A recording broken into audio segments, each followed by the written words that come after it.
Naruto, the rise of the Uzumaki Clan. Hey! Look who's back for more adventures. We love having you here to continue this story that keeps us all awake. Important note, all of this is pure fiction. So don't try any techniques you hear here in real life, your neighbor might call the cops. This amazing novel and all its rights belong to the original author. We're just the ones giving it voice and drama. Are you enjoying the show? Prove it by subscribing to our YouTube channel and leaving that like that motivates us so much. And if you want VIP access to exclusive content, our Patreon is waiting with things you won't find anywhere else. Chapter 26. Lord Hideaki, what should we do after we arrive in the land of whirlpools? A Senju clansman asked. The situation in the land of whirlpools must be terrible right now. Facing one of the 5 great shinobi villages, no one believed the land of whirlpools would win. Senju Hideaki pondered for a moment and said, if the Uzumaki clan is in trouble, our primary task is to protect the Uzumaki clan members and obey their commands. The worst thing on the battlefield is hearing 2 opposing voices, so it's best to give them a heads up first, lest they disobey orders and cause conflict. But the Uzumaki clan, they're all a bunch of fools. In war, they all just charge in headlong, a bunch of brainless brutes for glory and for the Uzumaki clan, with absolutely no strategy. Are we, the Senju clan, also going to charge in headlong? But before he could finish, Senju Hideaki glared at him, and he swallowed his words, waving his hand sheepishly. Senju Hideaki watched the approaching land of whirlpools, a look of confusion in his eyes. There should have been a tremendous roar and tremors at the beginning, so why was it so quiet now? Had they arrived too late? Had Kurigakure shamelessly unleashed its tailed beasts to fight them head-on? Sigh, I hope some members of the Uzumaki clan have survived. As long as someone survives, there's hope. If everyone. Senju Hideaki sighed wistfully, wondering what the future held for the Senju clan. They were beginning to feel disheartened towards Konoha. Tsubarima-sama had only been dead for a short time, and already someone was targeting the Senju clan. What had the clan leader decided? Did they really have to do this? I'm desperate too. This is what Hazuki Genjutsu is feeling right now. He came to invade the land of whirlpools with high spirits, but unexpectedly fell into their traps one after another. Now, his cannon fodder has been almost wiped out, and even his support fleet has been completely destroyed. Oh, and there's only one ship left. Damn it, who knows how Minazuki is bad-mouthing him now? Everyone in Kurigakure knows Minazuki's feelings. It's truly exhausting. Not only do they have to stop the invasion at the front lines, but they also have to guard against attacks from behind. And, has the Uzumaki clan evolved? How did they become so smart? They can ambush now, they can launch sneak attacks. And they're using shadow clones the whole time. The Uzumaki clan isn't playing by the rules. Who fights like this? What's the use of shadow clones besides confusing the enemy? They explode at the slightest touch? This war is making us very frustrated, okay? What kind of war is this, just throwing money around the whole time?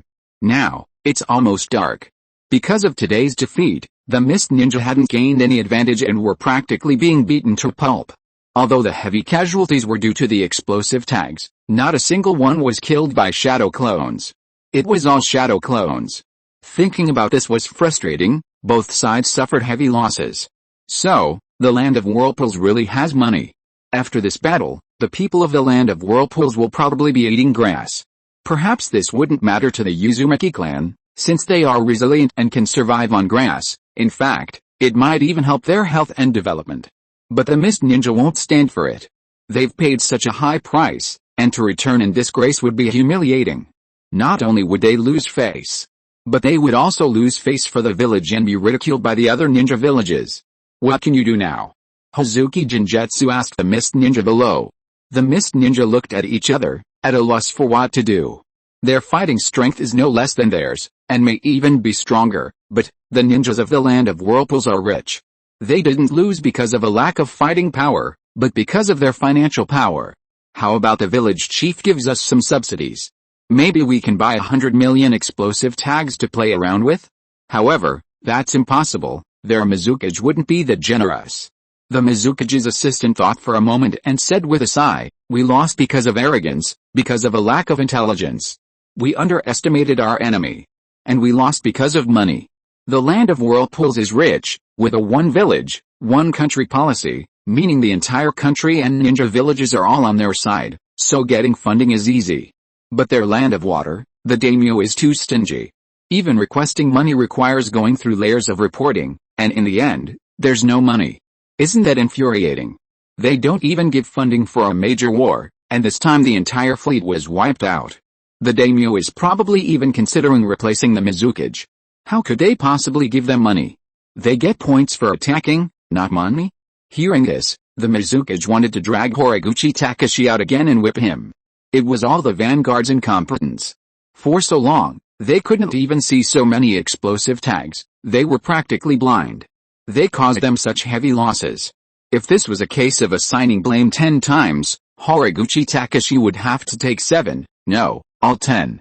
It was because of their vanguard's lack of intelligence that Kurigakure was in this predicament.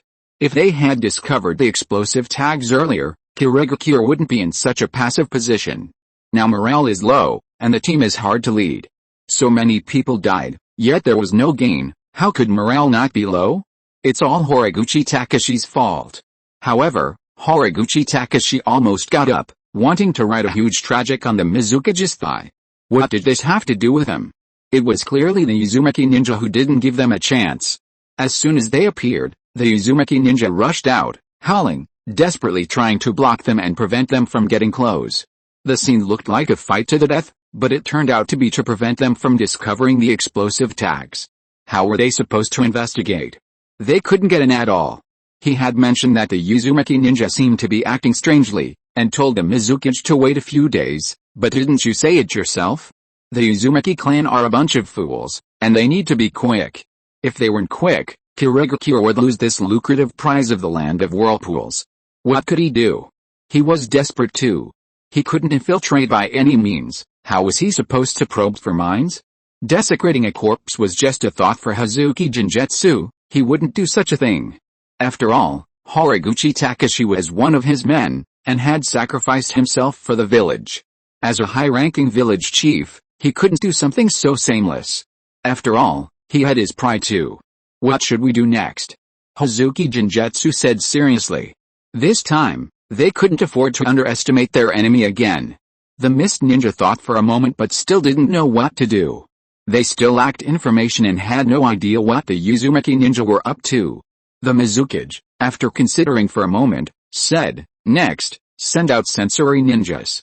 If they encounter Uzumaki ninjas, don't linger in battle, send a signal immediately. If they were ambushed by the Uzumaki ninjas again, it would be troublesome. In that case, let's rest for tonight." Chapter 27 The Future Path of the Land of Whirlpools. In that case, let's rest for tonight. However, before Hazuki Jinjetsu could finish speaking, explosive tags rang out again in the camp. Damn it, is this ever going to end? Hazuki Jinjetsu stood up angrily and shouted, "What's going on? Provoking them again? Did they think they'd be stupid enough to send out Kurigakure ninja like before? Are they kidding me? Did they think Hazuki Jinjetsu is brainless? Or were all the Kurigakure ninja brainless? What's going on?" Hazuki Jinjetsu asked in a deep voice, looking at the Kurigakure ninja who had entered. "I don't know, it's shadow clone jutsu again. Once they send them out to intercept, they dispel the clones," the Kurigakure ninja said. "The same old trick. Did they think Kurigakure would fall for it? Huh. What a joke. This time, let them bomb us. We don't believe your tiny country is really that rich. Never mind, let's rest tonight," said Hazuki Jinjetsu. They'd barely landed when the war started, and before they could even win, they were bombarded with explosive tags by the Uzumaki ninja. The heavy losses had left them exhausted and demoralized. They decided to rest for a day and prepare for tomorrow's battle. No matter what, he was determined to destroy the land of whirlpools. Did they really think he, Hazuki Jinjetsu, was made of paper? Did they think he was powerless? Even if he returned to Kurigakure and faced criticism and dismissal, he would still conquer the land of whirlpools, establish a colony, and create a check on the land of fire. He would declare his strategy correct and show them that only under his leadership could Kurigakure achieve prosperity and strength. After all, he was the second Hokage of Kurigakure. He had snatched the position of Mizukage from the Cage's guards at the first 5-Cage summit. He wasn't just a nobody. Could he, the Mizukage, not destroy a small country? It seems Hazuki Jinjetsu has become smarter. Uzumaki-jun said regretfully. Why hadn't he sent any ninjas to intercept them this time? Although he had expected this, he still felt a pang of reluctance. It would have been better to slowly send out people and let the Uzumaki clan wear them down. As for wanting rest, that would depend on whether the Uzumaki clan would allow it. Want to sleep peacefully on their territory? Don't be ridiculous. Doesn't the land of whirlpools have any shame? This is, after all, Uzumaki territory. How could they be allowed to sleep peacefully? Besides, the Uzumaki clan is never afraid of any enemy when it comes to staying up all night. Send out shadow clones and use explosive tags, Uzumaki soon said after a moment's thought. Not too frequently, just release some explosive tags every now and then, mainly to disrupt the mist ninja and prevent them from sleeping. Yes, the Uzumaki ninja below responded. Also, let those who are not in danger go to rest, the rest don't need to be concerned, Uzumaki soon said. But they need to be stationed around to keep watch. Shift work, rotating every now and then to maintain their energy levels. Another aspect of guerrilla warfare is mental exhaustion, and in this respect, the Uzumaki clan has a significant advantage. They may not excel at anything else, but they have boundless energy. Yes. Seeing that everything was arranged, the clan chief and the elder stepped forward, their smiles unchanged since the massacre of Kirigakure's cannon fodder. Don't you need to rest? The clan chief asked with a smile. Later, Uzumaki soon replied. I'll see what Kirigakure's next move is. Besides, I've already sent my main body to sleep, this is a shadow clone. Hearing that Uzumaki soon had already made arrangements, the clan chief and the elder said nothing more. Although Uzumaki soon was young, no one underestimated him, he was a mature child. They sighed wistfully, blaming it on their own poor decision to trust others so easily. Fortunately, they had Uzumaki soon, otherwise, they wouldn't know what to do. They hadn't expected Kirigakure to send so many ninjas. If they had just charged in like before, yelling and fighting head-on, the land of whirlpools would probably have been destroyed. Although this method of warfare was somewhat cowardly, it was so satisfying.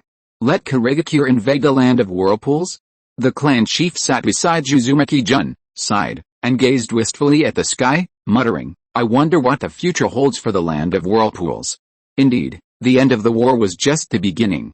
The Uzumaki clan was a tempting target for everyone, their massive life force, their incredible sealing techniques, their ability to suppress the chakra-tailed beasts, all of this was incredibly alluring.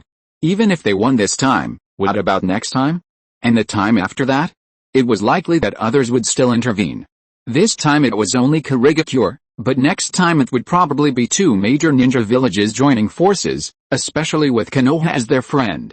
Who knew when they might stab them in the back, planning to inherit their legacy? Hearing the clan chief's words, Uzumaki-jun looked up at the sky. During his time here, he had also pondered how to develop the land of whirlpools. After all, in a chaotic world, only a strong nation could ensure their survival. But, it wouldn't be easy. Why did the Shinobi World War happen? The official answer was simply the lack of trust and communication among the ninjas, wasn't it? Therefore, history tells us that a path detached from the masses is unacceptable, it leads to loss of vitality and productivity. Only by being rooted in the people and serving the ninja can a nation develop and society achieve peace. Therefore, ninjas must join the large family of production. It is precisely because of this long-term detachment from the masses that ninjas develop a sense of superiority and become indifferent to life, leading to war. Of course, there is also the issue of profit. After all, training ninjas costs money, and where does the money come from if you don't kill people? Farming? Don't be ridiculous. Ninjas only know how to use knives, not hoes. If the land of whirlpools wants to develop, it must start from scratch, Uzumaki soon said after a moment's thought. Seeing that the clan leader and others didn't interrupt him but instead looked at him encouragingly, Uzumaki soon continued, for example, Whirlpool Village could be abolished. A tiny island nation, yet there's a ninja village, a population of hundreds of thousands, yet there's a ninja village? Isn't this a joke? The clan leader and the eldest elder frowned upon hearing Uzumaki-sun's words, but remained silent. Although they didn't understand what Uzumaki-sun meant, they knew that the one country, one village policy was proposed by the god of shinobi. Didn't he end the warring states period? If ninja villages were abolished, where would the ninjas come from? Re-establish the system, training ninjas in the name of the nation, Uzumaki-jun said. It's not that Hashirama's system of one country, One ninja village was bad, at least he ended the warring states period. However, he also escalated the ninja world from individual feuds and small group wars into wars between nations. Once such wars break out, they become large-scale ninja brawls. Although the situation is controlled to a certain extent, more people die. Especially since once ninjas form gangs, they develop a hierarchy, and over time, numerous problems arise. Therefore, the most suitable system for the Land of Whirlpools is an imperial system. Only by establishing an imperial system and concentrating all resources on one point can the Land of Whirlpools develop. Ninjas should be trained like soldiers, receiving moral and ideological education from a young age, making them understand that their power is for protecting the people and the nation. Moreover, ninjas cannot be isolated from the masses. Ninja education must be widespread. Only in this way will ninjas not be mystified and will they be accepted by the people. At the same time, the Land of Whirlpools must absorb some refugees. With too few people, development is impossible. If you are listening to this novel on a channel other than Fanfic World, it means it was downloaded and re-uploaded without effort. We warmly invite you to visit our channel, Fanfic World. There you will find the original version of this story and many other novels of various genres. We look forward to seeing you dive into a world of incredible novels. Chapter 28.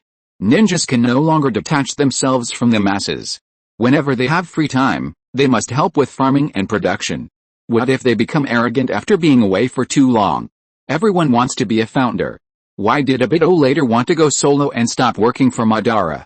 Wasn't it because Madara had been flying a kite for too long and become arrogant? He thought he was capable of starting his own company, and even wanted to take over Madara's company. Isn't that arrogance? Although this war was a disaster for the Land of Whirlpools, wasn't it also an opportunity? Starting everything afresh would make issuing reforms much easier. Especially with the momentum of victory, his subordinates wouldn't easily disobey him. So he had to seize this opportunity. Uzumaki soon stroked his chin and muttered, "Looks like I'll have to send Gato out again. As long as there's enough food, I won't panic." Gato is destined to be a major tycoon in the Land of Waves, one of the wealthiest men in the ninja world. Although he's currently a somewhat sleazy-looking young man with glasses, he's incredibly shrewd. Uzumaki soon discovered him by accident, just an ordinary refugee. If it weren't for his name, Gato, and the fact that the Land of Waves doesn't have many merchants of its own, Uzumaki soon wouldn't have sent him out to trade. And what about sending ninjas from the Land of Waves?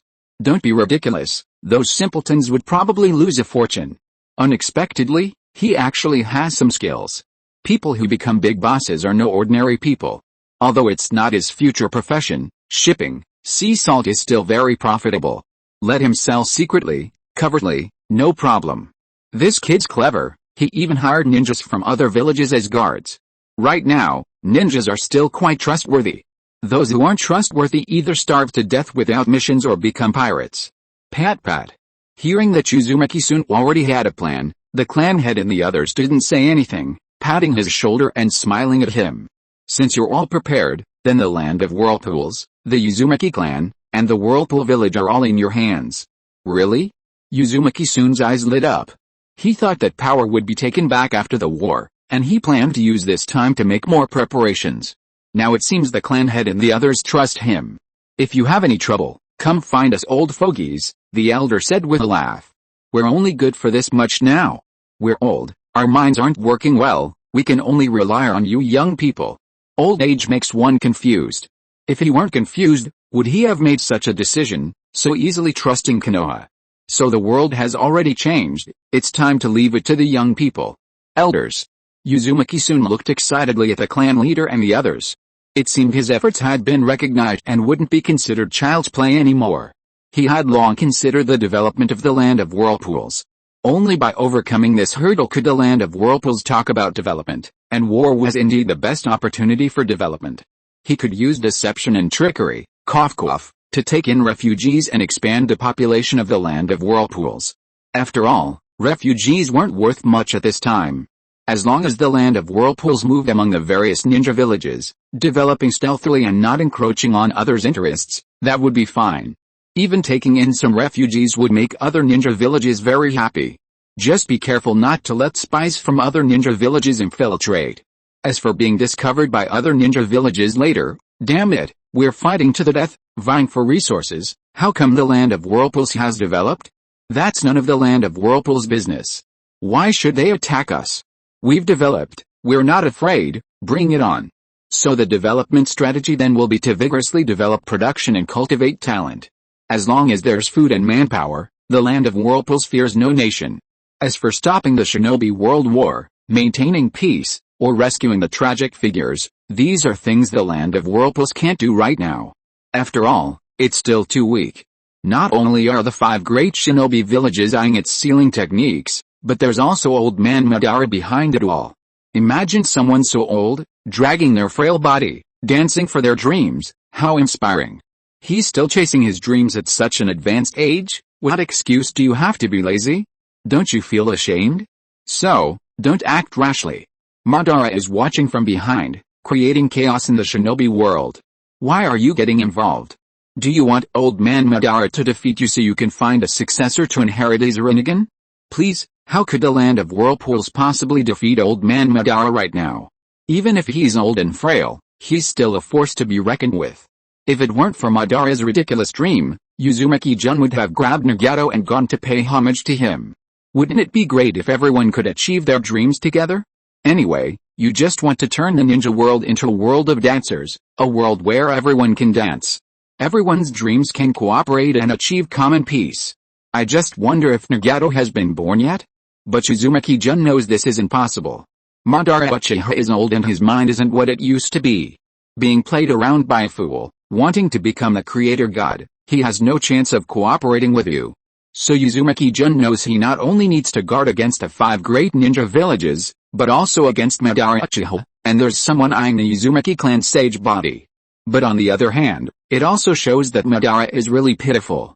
He was persuaded by Hashirama to start a business together, and in his heart, wanting to benefit the ninja world, he agreed to embark on the journey to find the 9 rare-tailed beasts, building a renowned company from scratch. And then, you sold the tailed beasts, were satisfied, and didn't want to expand anymore? And you didn't even share the profits with him? But, it's nothing. The Uchiha clan has everything, just vast wealth and fertile land. A little money is nothing to him. As a result, when the Konoha Corporation just entered the market, he was kicked out of his management position. How disheartening. No one is as ruthless as you. Then, his brother even kicked his clansmen out of the upper echelons and sent them to work as security guards. Finally, what's truly infuriating is that his disciple even wanted to exterminate the entire clan. This is practically a contender for the most heartless company in the ninja world. You have to understand, the Uchiha clan made countless contributions to Konoha. It's a story of untold suffering. The Uchiha clan dedicated themselves to Konoha, shedding blood and sweat. They had the ability but dared not show it off. Fearing others would covet it, so they hid the man-fire trinkets. Yet, they were still not spared. They were constantly slandered by the village's higher-ups, afraid to speak out. You were the ones who entrusted the Uchiha with the village's security, yet after arresting so many people and offending so many, you just kicked the Uchiha out? Have you no shame? Even in the end, the Uchiha clan dared not act rashly, sacrificing their entire clan for the harmonious development of Konoha. So, this whole thing is really unfair of Konoha. Chapter 29, the overpowered character hadn't even been eliminated yet, and the ninja world was already in chaos. After doing this, they wouldn't even allow Sasuke to take revenge. They said if they didn't give him some guidance, he might become the next Madara Uchiha. Please, you've already annihilated his father, mother, brother, sister, grandfather, grandmother, and everyone in his clan, even threatening his own brother to do it. And you still won't allow him revenge? Sasuke not directly flying a Gundam into Konoha is already giving you face. And you're using both carrot and stick, urging him to fight for the lofty ideal of world peace. For this, Uzumaki-jun was speechless. Even Konoha could say such shameless things. As for peace in the ninja world, that can only be achieved when you become strong. Besides, achieving peace in the ninja world isn't easy. Didn't you see that the ninja world started to descend into chaos even before the 2 overpowered characters died? Why did the Sage of 6 Paths live, waiting until the end to give his son a power-up? I just wanted to tell them, stop fighting. This world isn't peaceful. A sword hangs over our heads, and aliens are eyeing us covetously. Didn't you see even my mom, who's so powerful, is worried and wants to withdraw her chakra? So stop being silly, communicate with each other, be understanding, achieve peace in the ninja world, and fight the aliens together. Only then can the ninja world prosper and become strong. But unexpectedly, not long after the ninja world's anti-gang campaign, another gang has emerged, causing trouble. The Sage of Six Paths must be completely baffled. He surveyed the entire ninja world and hadn't even noticed it. This rat is really well hidden. If I'd known you were so powerful, I would have let you protect the peace of the ninja world. Why did I have to go through all that trouble to create the Child of Prophecy? Alright, now the fate of the Child of Prophecy is settled, and you've already taken care of the Child of Prophecy. Sigh. The road ahead for my ninja sect is truly long and arduous. So this story teaches us that if you don't have the ability, don't take on such a heavy responsibility. Even those who are so powerful haven't shown up yet, aren't they still waiting for the prophesied child to save the world? Steady development is the true way. Still want to sleep? Uzumaki Koki sneered at the Mist Ninja camp on guard. That was impossible. Where in the world is there such a thing? Want to sleep peacefully in enemy territory? You'd better stay up all night and listen to the firecrackers. Looking at the people around him, he said in a low voice, "Ready?" "No problem." One of the Uzumaki clan members said cheerfully, "Anyway, we're all shadow clones. What do you want us to do?" Shadow clones are quite useful for harassment. This time we've prepared a lot of explosive tags, just waiting for the Mist Ninja to fall asleep so we can give them a shock. Another short-haired Uzumaki clan member said, squinting. In that case, let them sleep a little longer. Uzumaki Koki thought for a moment and said, "We'll move in late at night. A bit of surprise is what a battlefield should have." Yes. Uzumaki Koki squinted at the Mist Ninja's encampment, muttering to himself, "What a despicable group of invaders. Your Highness, it seems someone from Konoha has landed?" Just as Uzumaki Tsun's shadow clone was squinting, contemplating future strategies, suddenly, Uzumaki Kai approached. The clan head and elders had all gone to rest, so Kai was now guarding him. As one of the most powerful young members of the Uzumaki clan, Kai was quite famous. Konoha. Uzumaki Tsun's brows furrowed upon hearing this. What was Konoha doing sending people here at this time? In the middle of the night, were they here to pick up heads? Please, their Uzumaki clan wasn't even extinct yet, and they were already so eager to inherit their legacy? Did they have to be so shameless? The inheritance was almost enough to buy explosive tags, and the national treasury didn't have much money left. A cold glint flashed in his eyes as he said to Kai, "I'll go wake up my main body now." Then, he immediately dispelled the shadow clone. Uzumaki Kai opened his mouth, intending to ask whether he should tell the clan leader and the others, but then thought better of it. After all, the clan leader and the others had said they were now following Uzumaki Jun's orders, and Jun's orders had never been wrong from the beginning, so this time he must have his reasons. But, what were Konoha doing here? Hadn't their friendship ended? Hadn't they refused to come to their aid? Their appearance here at this time might cause some trouble. As for them suddenly having a change of heart and coming to help? Did they really think the Uzumaki clan were fools? Uzumaki Kai sneered. Konoha shouldn't cause any trouble at this time, or they wouldn't let them off easily. The Uzumaki clan wasn't easy to bully. Even with their agreement with Lord Hashirama, if they shamelessly attacked, they couldn't blame the land of whirlpools. What is it? Suddenly, the clan leader appeared beside Uzumaki Kai, frowning as he asked. Uzumaki Kai thought for a moment and then explained the situation directly. Konoha. The clan chief muttered, frowning. The situation was excellent, they were practically starving the Kurigakure ninja. No mishaps were allowed now. Besides, Konoha? Who would trust them anymore? Call the elders and the others, let's go check it out, the clan chief said after a moment's thought. He absolutely wouldn't allow anything to happen to Uzumaki-jun. If Konoha wanted to get involved, they wouldn't hesitate to show no mercy. Yes. Lord Shuzane. Seeing Lord Shuzane suddenly stop them, the Senju clan members frowned and asked, what's going on? Shouldn't they be searching for the Uzumaki clan members now that they'd landed?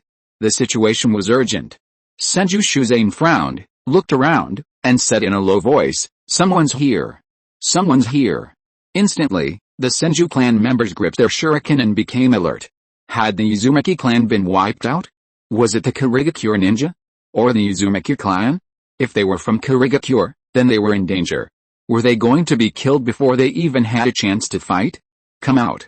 Senju Hideaki's deep voice rang out. "Friends, we've found you. Come out." However, there was no response. The surroundings remained silent. Seeing that no one was paying attention to him, Senju Hideaki gripped his shuriken tightly in his right hand, ready to strike immediately if things went wrong. He just didn't know what the situation was like with the Uzumaki clan. Had they really arrived too late? Unbeknownst to them, the Uzumaki clan members hidden in the shadows were pondering in hushed tones. "What do we do?" one of the Uzumaki clan members asked. "I don't know, I've already sent someone to ask Lord G," another Uzumaki clan member said. "For now, keep an eye on them and don't make a sound." "What is Konoha doing sending people here?" the Uzumaki clan member muttered under his breath. "With Prince Sun's leadership, we could definitely win, so why are they showing up?" "Shut up, don't get caught." However, just as the Uzumaki clan member who seemed to be the leader was about to reprimand him, he suddenly felt someone pat him on the back. He quickly turned around, gripping his shuriken warily. Who? Chapter 30. This is why the Senju clan was sold. Upon seeing the newcomers, the leader of the Uzumaki clan immediately relaxed, respectfully saying, "Your Highness Sun, clan chief. How is the situation?" Uzumaki soon took the position, pulled out his binoculars, and gazed at the Konoha members landing on the shore. What was Konoha's purpose in sending people here so late at night? "I don't know, but the headbands are definitely from Konoha," the Uzumaki clan member sneered.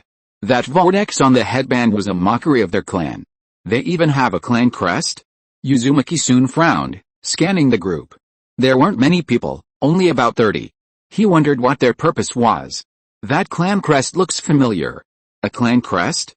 Hearing the clan crest, the clan chief was also puzzled. Many Konoha ninja clans possessed clan crests. But this one. "It seems to be the Senju clan crest," Uzumaki soon said, suddenly realizing. Indeed, the clan chief nodded solemnly. "They're all members of the Senju clan. But what are they doing here? Should we go out and ask?" Uzumaki-jun thought for a moment. No other Konoha ninja, just Senju clan members, perhaps that wasn't a bad thing? However, just as the Senju clan was growing impatient and preparing to attack, a voice suddenly rang out, "Friends of the Senju clan, what are you doing here?" That voice is. Senju Hideaki's pupils constricted. The voice of the Uzumaki clan chief. He recognized it immediately.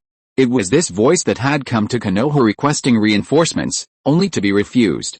It was this voice that had pleaded with the Senju clan to uphold Lord Hashirame's promise to watch over each other. It seemed the Uzumaki clan's situation wasn't as dire as they'd imagined. Someone had actually come to keep watch. Senju Hideaki breathed a sigh of relief. Seeing the Uzumaki clan leader appear before them, the Senju clan exchanged glances. Then, Senju Hideaki spoke up, "Clan leader Uzumaki, we mean no harm, we're just here to help." "Help?" The clan leader was taken aback. "Did your leader tell us to fend for ourselves? Why are you suddenly sending people? But there are so few of them. Did Konoha send you, or someone else?"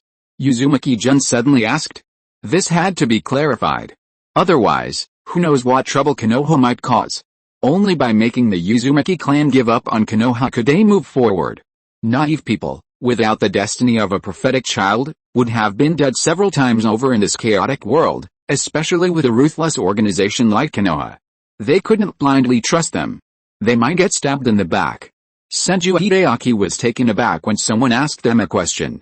He turned around and saw a child who looked to be about 7 years old. He seemed to be a Jinan from Uzumaki village, but how could he speak so casually? Did he have no manners? His elders hadn't even spoken yet, and he was already talking. The current commander of the Uzumaki clan and the Land of Whirlpools, Uzumaki-jun, the clan head explained, seeing the confusion in Senju Hideaki's eyes. He commands all the current positions of the Uzumaki clan. Senju Hideaki's pupils contracted. Such a young child, either the Uzumaki clan members were senile, or this child was truly capable. However, before he could even ask, Uzumaki-jun asked again, "Did Konoha send you, or someone else?" "How?" Senju Hideaki shook his head with a wry smile. Although he wanted to salvage the friendship between Konoha and the Uzumaki clan, he thought for a moment and said, "It wasn't Konoha that sent us, it was the Senju clan that acted on their own initiative." But for now, he decided against it.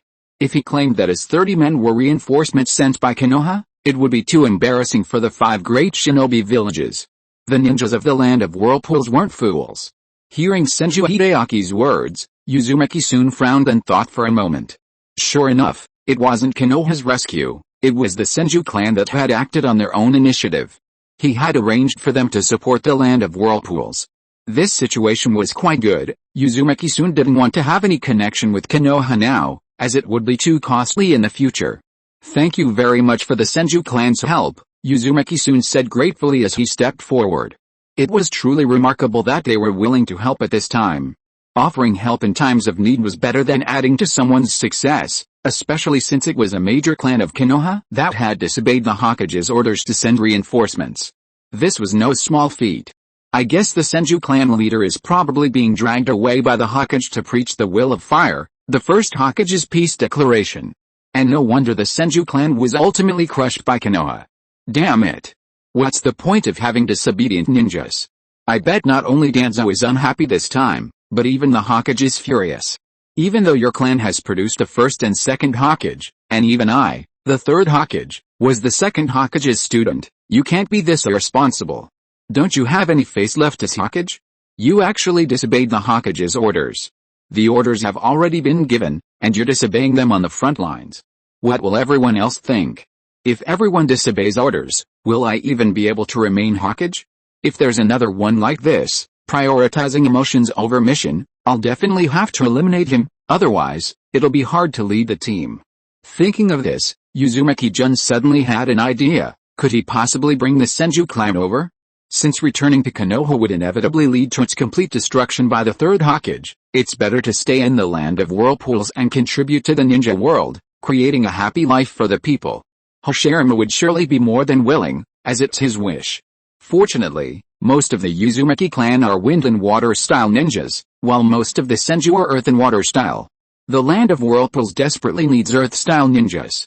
Clearing paths, moving mountains, earth style is incredibly helpful. However, this needs to wait until after the war. Now is not the time. No one believes the land of whirlpools will survive the hidden mist village. The land of whirlpools is far too weak, it's practically a clan. That's why it's so remarkable that the Senju clan sent people to their deaths. He secretly gave the clan head a look, signaling him to arrange for the Senju clan to rest. They should rest first, then assign tasks tomorrow, and observe the hidden mist village's reaction. Moreover, seeing the Senju clan's support, Uzumaki-jun suddenly had a brilliant idea. Perhaps he could trick Konoha? Action. Seeing that it was already dark, Uzumaki Koki felt it was about time. He figured the villagers of Kirigakure, exhausted from a whole day's work, should be fast asleep by now. But, wanting to sleep? That was probably a pipe dream. Maybe everyone should come out and enjoy the firecrackers. If it weren't for Prince Soon's insistence on using only explosive tags, he'd have tried using gasoline bottles. He'd heard the flames couldn't be extinguished with water. Smashing a few bottles down at night might just burn the Mizukage to death. Just thinking about it was exciting. Yes. Several Uzumaki clan members nodded and disappeared into the darkness. Che, what do you think tomorrow will bring? Chapter 31 Anyway, it's on you now, what do you want? Che, what do you think tomorrow will bring? A ninja wearing a Kirigakure headband looked around boredly and asked. I don't know. Che stretched and gazed at the sky. Maybe the war will be over tomorrow? The night in the land of whirlpools was nothing special. He wondered how long this war would last. Perhaps. Kid Aoyuan said, I thought we could conquer the land of whirlpools in a day, but it seems the land of whirlpools is not so simple. Indeed, any family that can survive for 1,000 years is not easily destroyed, let alone the land of whirlpools, which is a country built on family ties. But Kirigakure is stronger, and the land of whirlpools will only prolong its existence for a few more days. No matter how strong the Uzumaki clan is, it is still just a family. War. Che didn't answer Kidao's question but murmured, when will it end? He was already starting to get tired of the war. It'll be over soon, Kidao said, leaning against a tree. Once the battle in the land of whirlpools ends, the war will be over. Now all the major ninja villages are calling for peace, and anti-war sentiment is growing stronger, so the fighting won't last long. Hopefully. However, before Che could finish speaking, bang! Suddenly, a loud explosion rang out, and a blinding light flashed in the darkness. Damn those whirlpool ninjas, it's an explosive tag.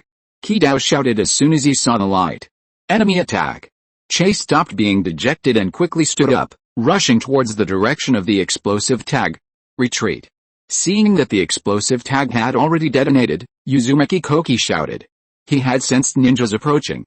They weren't here to fight the hidden mist village, they were just setting an alarm to wake them up to pee. Since everyone was up, they should leave quickly. Otherwise, what if the hidden mist village people had a bad temper when they woke up? They'd explode. They couldn't afford to mess with them. It's happening again. The mist ninja were going crazy. Who wages war like the land of whirlpools? Throwing a few explosive tags to wake everyone up and then running away. Don't they know explosive tags are free? Don't they think they were losing money if they don't lose a few ninjas? Or is the land of whirlpools really that rich? And even if they are rich, they shouldn't do such a low-class thing. If wars are fought like this, what's the point of having ninjas? Just use explosive tags. Especially now, explosive tags, and more explosive tags, and yet not a single whirlpool ninja is seen. Did you see the Mizukage's face turning green? He finally wanted to get some rest and a good night's sleep, and he was woken up just as he fell asleep. Who wouldn't be angry? Even Hazuki Jinjutsu was so angry he wanted to kill someone. He suddenly wondered if starting the war was the right thing to do. Otherwise, why had his luck been so bad ever since he set foot on the land of whirlpools territory? Not only have they almost wiped out their cannon fodder, but their fleet is down to just one ship. It's estimated that Mizuki Joy has already arrived in Kirigakure and is preparing to criticize them tomorrow. And, if it weren't for the sealing techniques and their research on Jinchuriki, why would they even be here? Other ninja villages are watching Kirigakure closely. This is because they don't want to see the Uzumaki clan survive. Otherwise, Kirigakure would never have invaded the land of whirlpools, especially Konoha. Haha. It's estimated that Konoha ninjas are already waiting nearby, just waiting for them to finish off the land of whirlpools so they can seize the spoils under the guise of justice. They just don't know. Kirigakure needs this land, the land of whirlpools bordering Konoha. They're using the invasion as an opportunity to take advantage. How is it? Hazuki Jinjutsu asked, his face ashen, to the vigilant ninja. Did you capture any Uzumaki ninjas? No, the Kirigakure ninja shook his head. Just like last time, they ran away after setting off the explosive tags. What exactly does the Uzumaki clan want? Hazuki Jinjutsu was filled with doubt. They were just throwing explosive tags without launching a sneak attack. He couldn't understand it at all. He'd never encountered a battle like this before. Was the land of whirlpools really that wealthy? Did they have so many explosive tags they could just throw them around carelessly? Were they planning to set off a few more firecrackers to celebrate while they were still alive? Maintain vigilance. Send more ninjas to patrol the area. Hazuki Jinjutsu thought for a moment, still unable to figure it out, and could only continue with the arrangements from not long ago. Otherwise, there was really no other way. Yes, Uzumaki-jun, of course, wouldn't tell Kirigakure that they really only wanted to harass the Kirigakure ninjas and had no other intentions. Holding his binoculars, he watched the movements at the Kirigakure ninja encampment and slowly became absorbed in the scene, seemingly planning to rest again. This won't do. How can you be so listless if you don't stay up all night? He instructed Uzumaki Kai beside him. In a little while, have someone release the explosive tags again, and run away immediately afterward. Yes, Uzumaki Kai replied. Glancing at the clan chief who was explaining the situation to the Senju clan, Uzumaki-jun refocused his gaze on the mist ninja's encampment. The lack of light at night made visibility poor, making careful observation quite difficult. He'd have to see if they could install streetlights in the land of whirlpools after the war. Incredible. Senju Hideaki's face immediately showed disbelief upon hearing the Uzumaki clan chief's report on the battle. It seemed they didn't need his support at all. Wait. It must be that his 30-odd Jonin were completely useless on the battlefield. Thinking this, Senju Hideaki's face immediately turned ashamed. The clan chief seemed to have guessed what Senju Hideaki was thinking and laughed heartily. The Uzumaki clan is very grateful that the Senju clan came to help, especially since it's all thanks to Jun. That kid, a young man behind Senju Hideaki asked suspiciously. But Senju Hideaki glared at him fiercely. How dare he talk like that? This guy was now the head of the Uzumaki clan. Show some respect. Did you see the unfriendly looks coming from the Uzumaki clan? I'm sorry, Senju Hideaki said apologetically. He didn't mean it. It's alright, it's alright. Hearing Senju Hideaki's apology, The clan leader accepted it and said with a smile, although Sun is a little young, no one underestimates him. He is also the leader of the Uzumaki clan and the Land of Whirlpools. Hearing the clan leader's words, Senju quickly apologized. I'm very sorry, I didn't mean it. The Senju clan members all showed expressions of disbelief. It seemed they absolutely couldn't underestimate that child. At such a young age. To be able to lead the Land of Whirlpools to victory despite being at a disadvantage, this kid must be extraordinary. It's alright, the clan chief waved his hand and said. As for your arrangements, we'll wait until Sun arrives. Then, his eyes narrowed. Here, everything is under Sun's command. I hope you understand. It's fine, Senju Hideaki shook his head and said, from this moment on, the Senju clan will all obey His Highness Sun's command. On the battlefield, the worst thing is to hear two different voices. So, the Senju clan didn't blame the Uzumaki clan chief for his rudeness. Some things are better clarified, otherwise, it will be troublesome if something goes wrong, especially in a war like this one that destroys a country and a clan. There's no room for carelessness. Chapter 32, A Major Event. Just got back. I'm so exhausted, my mind is completely blank. I'll update tomorrow morning or noon. Chapter 33 I can't take it anymore, let's fight. Early morning. The ecological environment of the Land of Whirlpools is quite good. No smog, trees, mountains, water, and the air is so clear. Or rather, the ecological environment of the entire ninja world is very good. After all, the ninja world has an advantage that Earth doesn't have, chakra, a pollution-free and renewable energy source. Therefore, the wild animals here are quite abundant. Some animals, after gaining intelligence, refine chakra and evolve into rare animals, summoning beasts.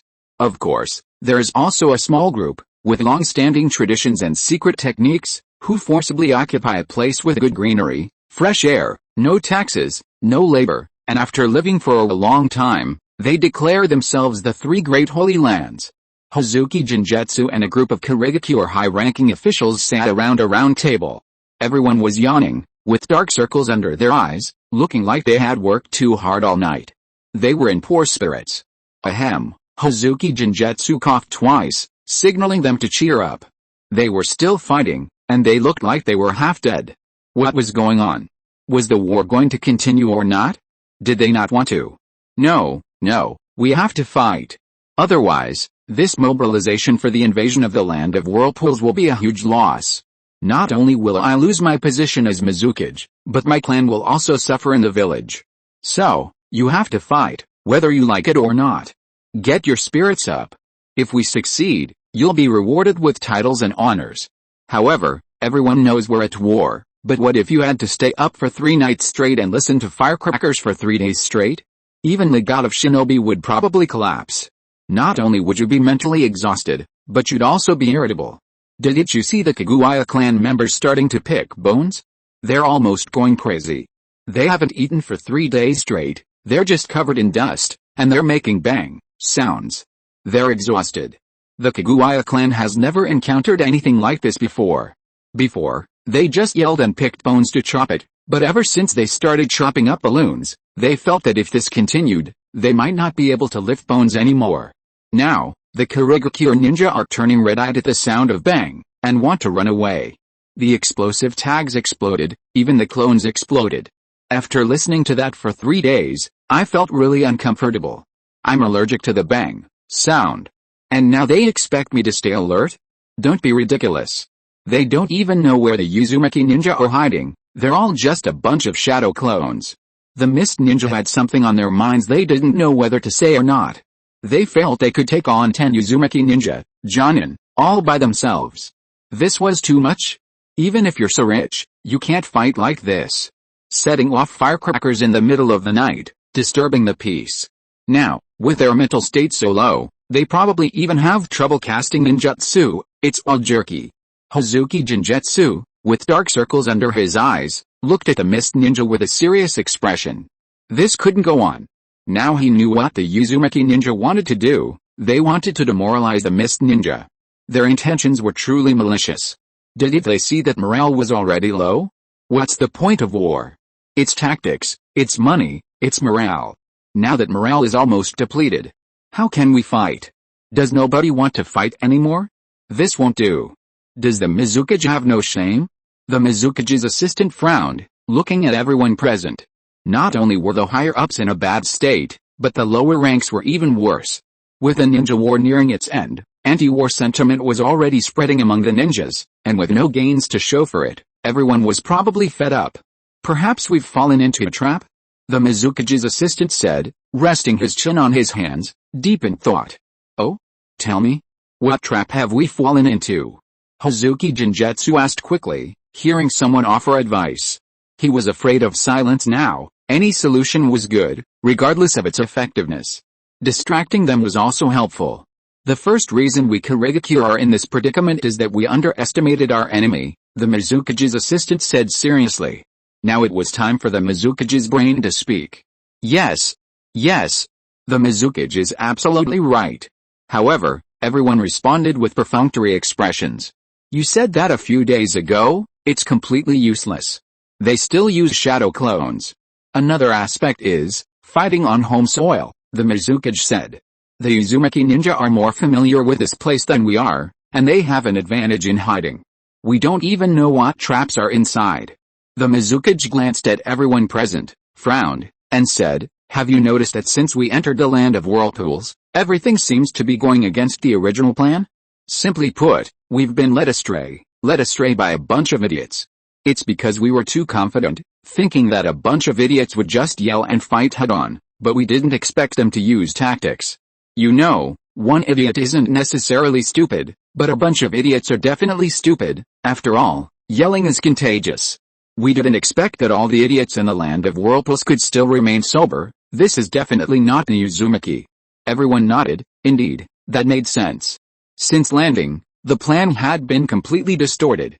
They had originally intended to directly confront a horde of brawlers, but unexpectedly, they had switched to harassment. But plans couldn't keep up with changes. What if they charged in again and fell into a trap?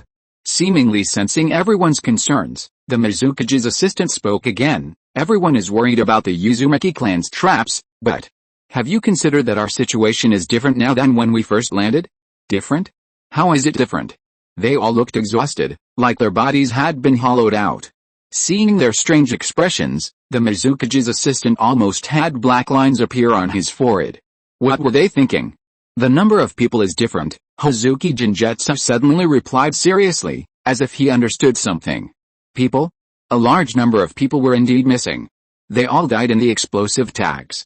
This was all due to the Mizukage's negligence. You have to take responsibility. We'll lose money. Seeing that the Mizukage had thought of something, the assistant Mizukage nodded seriously and said, indeed, there are far fewer people, but the remaining ones are all elites, so our situation is different. Now everyone seemed to understand. So that's how it is. A large number of cannon fodder died, but it doesn't matter. Anyway, the land of whirlpools has fewer people and weaker strength. The hidden mist village can still handle it. Even if there are traps, their large numbers can react quickly enough. That's right, the only way to break the current situation is to disrupt the land of whirlpools' plans, the assistant Mizukage said seriously. They can't let themselves be led by the tide anymore, otherwise, the hidden mist village might be overwhelmed. But how do we break the current situation? The Mizukage said, frowning. A direct confrontation. One more chapter to come, please wait, it should be finished around 3 p.m. Chapter 34, if you can trick Konoha, why not? We'll just have to fight them head-on. The Mizukage's assistant glanced at the group deep in thought and said, every time we send people out to scout the land of whirlpools, we always encounter them blocking our way.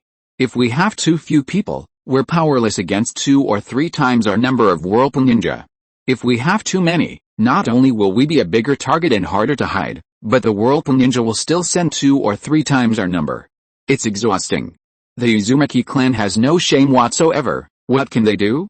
No matter how many people they send, they'll send 2 or 3 times as many. What's the point of their game? They'll just be feeding the enemy. Can't you see the ninja below are too afraid to go out on missions? They don't kill many people, they just end up as easy prey. Even if they die, they won't be recognized as heroes of the village. What will happen to their wives, children, and parents then? It's practically a pointless death. Ninjas shouldn't die so meaninglessly, so a group of Jonin righteously refused. They wanted to sacrifice themselves for the greater suffering of Kurigakure, ensuring their resources were used wisely and not wasted a single drop. In short, they didn't want to be sent to such pointless deaths. Ninjas are driven by self-interest. So, we'll gather everyone in one place and flatten the land of whirlpools, the Mizukage's assistant said, enunciating each word clearly. It was a mindless push, concentrating all their power on one point and pushing straight there. They didn't believe Kurigakure's ninjas could outnumber them. Even if they did, so what? Just cannon fodder. Even with traps. Holy crap, let's not forget hundreds of millions of explosive tags. It's dangerous, but they weren't afraid. What were they? Jonin. If they couldn't defend, wouldn't they dodge?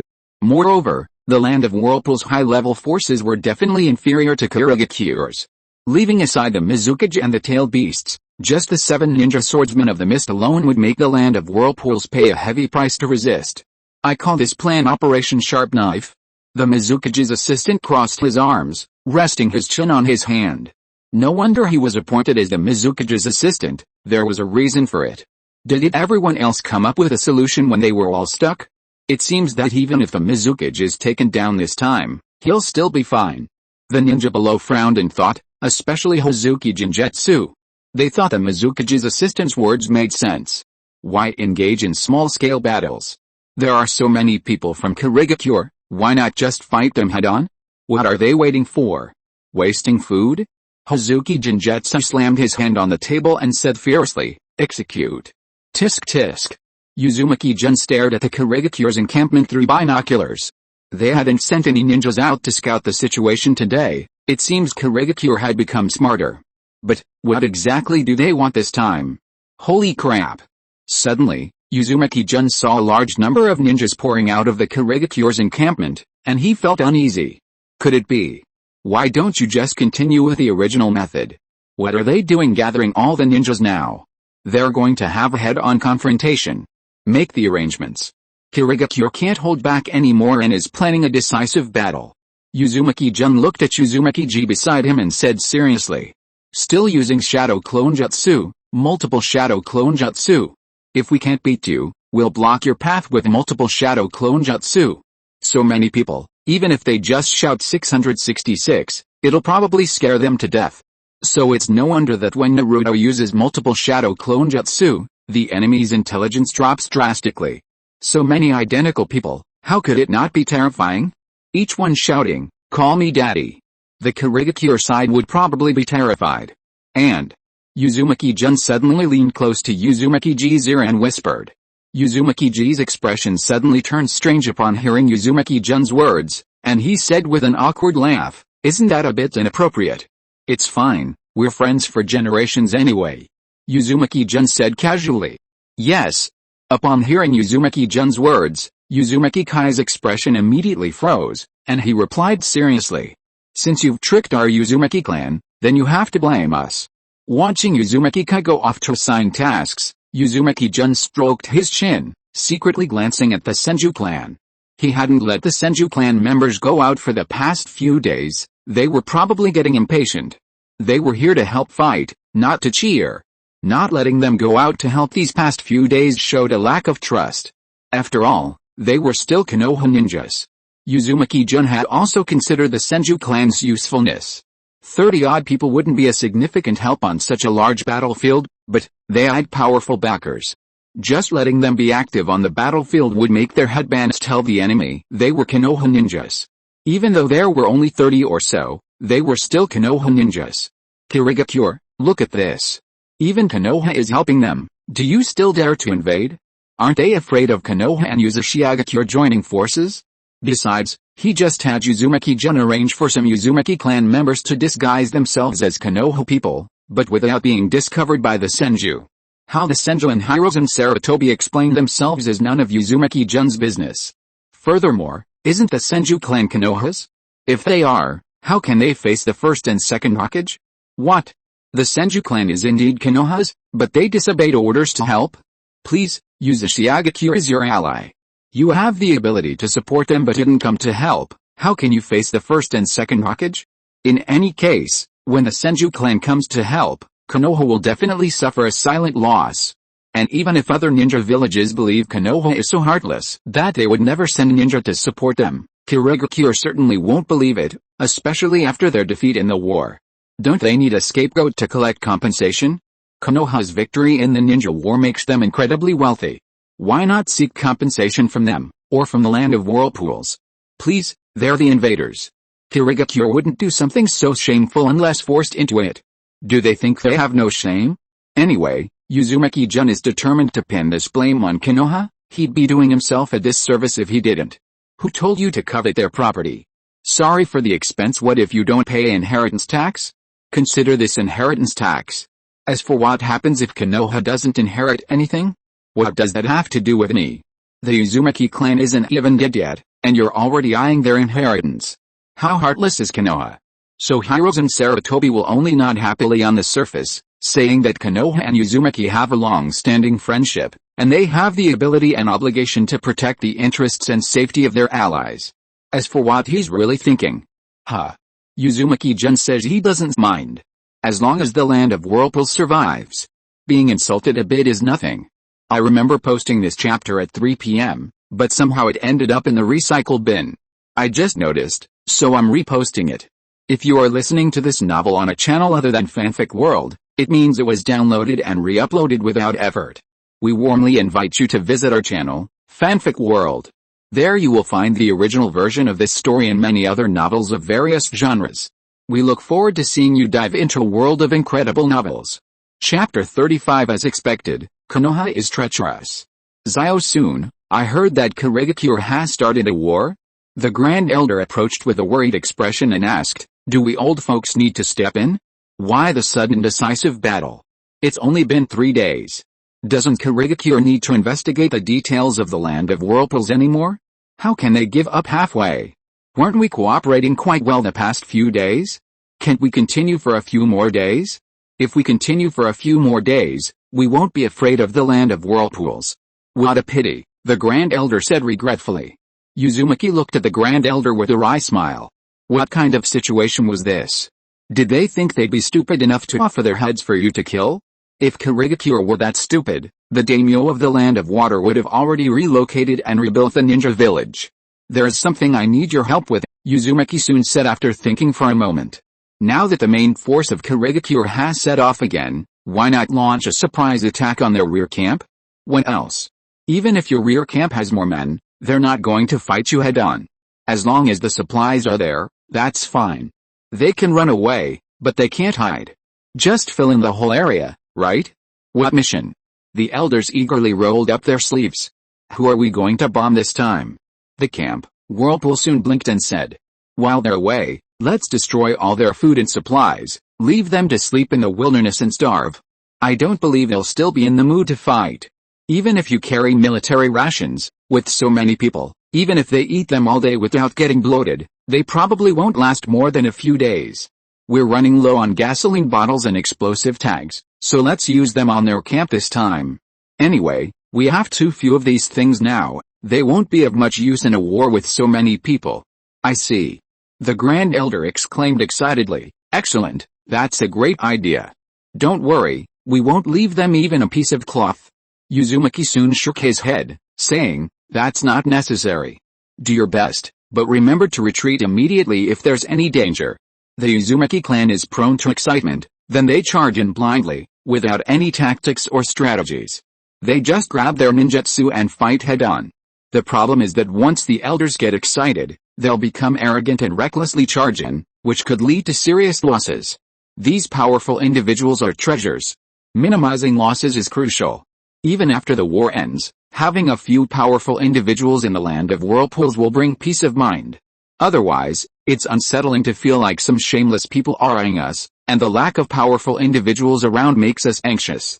No problem, the Grand Elder grinned, his eyes narrowing, we'll remember your arrangements. But your expression makes me uneasy. Uzumaki-jun inwardly scoffed, but seeing that the Grand Elder had already gone to assign tasks, he didn't say anything more. He glanced at Uzumaki-ji, who had come to his side with a strange expression, and asked suspiciously, how is it? Has everything been arranged? Uzumaki-ji leaned closer to Uzumaki-jun and whispered, it's all arranged. The Senju clan doesn't know.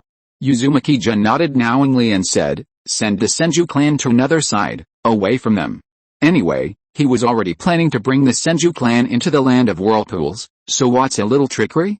Consider it a contribution to the country. Besides, if he hadn't intervened, the Senju clan would probably have been sold off by Konoha. Hashirama and Tobirama would probably thank him. Now prepare to go down and use shadow clones. Kill if you can, otherwise ignore it, Uzumaki-jun said. Yes. Remember, our mission is to charge. Hazuki Jinjutsu looked at the assembled ninjas and nodded in satisfaction. With such ninjas, how could the land of whirlpools not be destroyed? Destroy everything in front of you, and ignore the land of whirlpool schemes.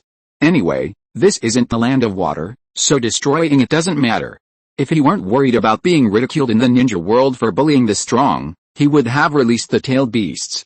He wouldn't use them unless absolutely necessary, since each time they were released, they needed to be resealed, which was too troublesome.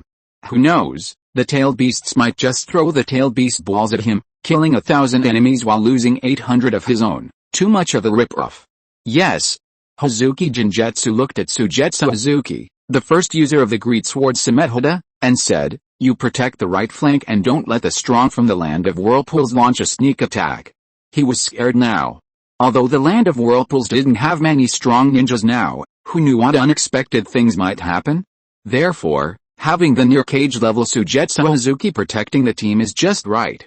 As for Kusanowiro, protect the left flank. Yes, X2 this time, we will wipe out the land of whirlpools in one fell swoop. Hazuki Jinjutsu shouted. It had dragged on for too long, and Kurigakure was almost becoming a laughingstock. Wipe out the land of whirlpools. Do you remember your mission? Uzumaki Kai looked at the few members of the Uzumaki clan in a low voice. These were the only remaining young and strong members of Uzushio village. The main body will disguise itself as a Konoha ninja, and the shadow clones will harass the enemy. Remember. The Uzumaki clan ninjas shouted loudly, but one of the ninjas raised his hand and asked doubtfully, isn't what we're doing a bit inappropriate? After all, Konoha. No matter what, they were nominal allies of the Uzumaki clan. However, Uzumaki Kai smiled indifferently and said, we are doing this for Konoha's sake. Otherwise, it wouldn't make sense if they didn't come to help. I see. All the Uzumaki clan members nodded in understanding. Since that was the case, they would help Konoha improve its reputation. After all, this mess, Konoha was their ally, how could they not help?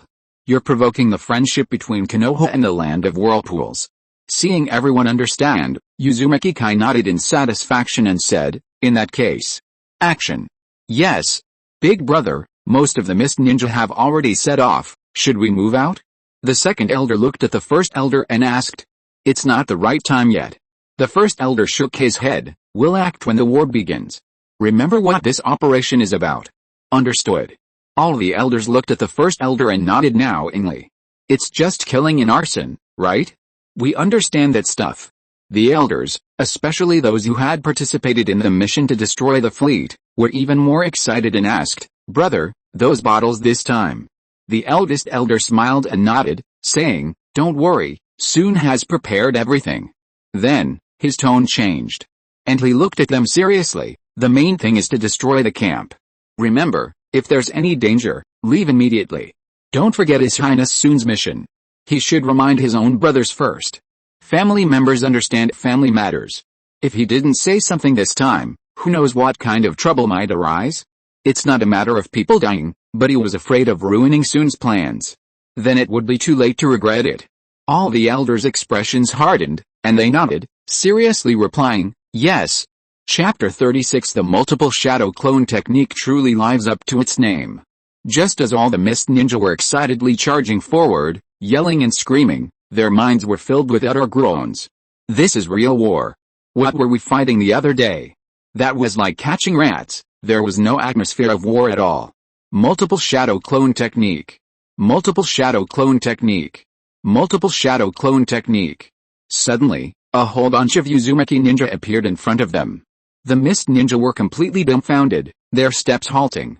Even the village chief, Hazuki Jinjutsu, was bewildered. What was going on? How could there be so many shadow clones? This wasn't just the 3, 4, 7, or 8 shadow clones each person had a few days ago, but hundreds, Even thousands. A glance at them. It was spectacular. The mist ninja's legs began to go weak. As expected of the Uzumaki clan, famous for their chakra. No wonder their chakra could suppress the tailed beasts. Such a massive amount of chakra was probably comparable to the tailed beasts. No wonder the Mizukage wanted to destroy this monster clan. How could they be at ease if they didn't perish? Didn't they see they were completely blocked and couldn't get through? Oh my god. This number is terrifying. The mist ninja started to panic. This group attack was simply too much for them to handle. What's the panic? Hazuki Genjutsuki shouted, they're just a bunch of shadow clones, right? They'll shatter at the slightest touch? What's the use of having more? Keep charging. The mist ninja suddenly came to their senses. They were just a bunch of shadow clones, right? They posed no threat to them. What were they standing there for? Charge. The mist village fears no threat. Charge. They roared and charged forward again. No matter how many times I see it, it's still so spectacular. Uzumaki-jun looked at the entire forest filled with red-haired Uzumaki clan members. Seeing it in person, it was indeed terrifying. No wonder they've lost their minds. I bet if they played in the World Cup or any other competition, the land of whirlpools wouldn't be afraid of having fewer fans than others. After all, one of them is worth hundreds or thousands of yours. It's enough to just be a fan of yourself. However, below were several red-haired ninjas different from the Uzumaki clan, and some with black hair. Some were from the Senju clan, and others were Uzumaki clan members in disguise. They stood out conspicuously in the sea of red. Uzumaki-jun stared intently in the direction of Konoha, muttering, I'm just helping you maintain your reputation. You're welcome. Yawn. Yawn. Hirozen Sarutobi rubbed his nose. It seemed he was indeed tired from working day and night recently. He needed to take care of himself for the next few days and couldn't keep glancing around. He regretfully closed the crystal ball in front of him. Otherwise, he wouldn't have the energy to protect Konoha.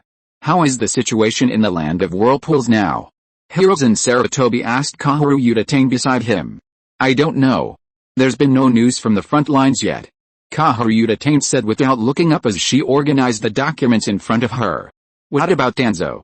What is he doing now? Hirozen Sarutobi took a puff of his pipe and asked.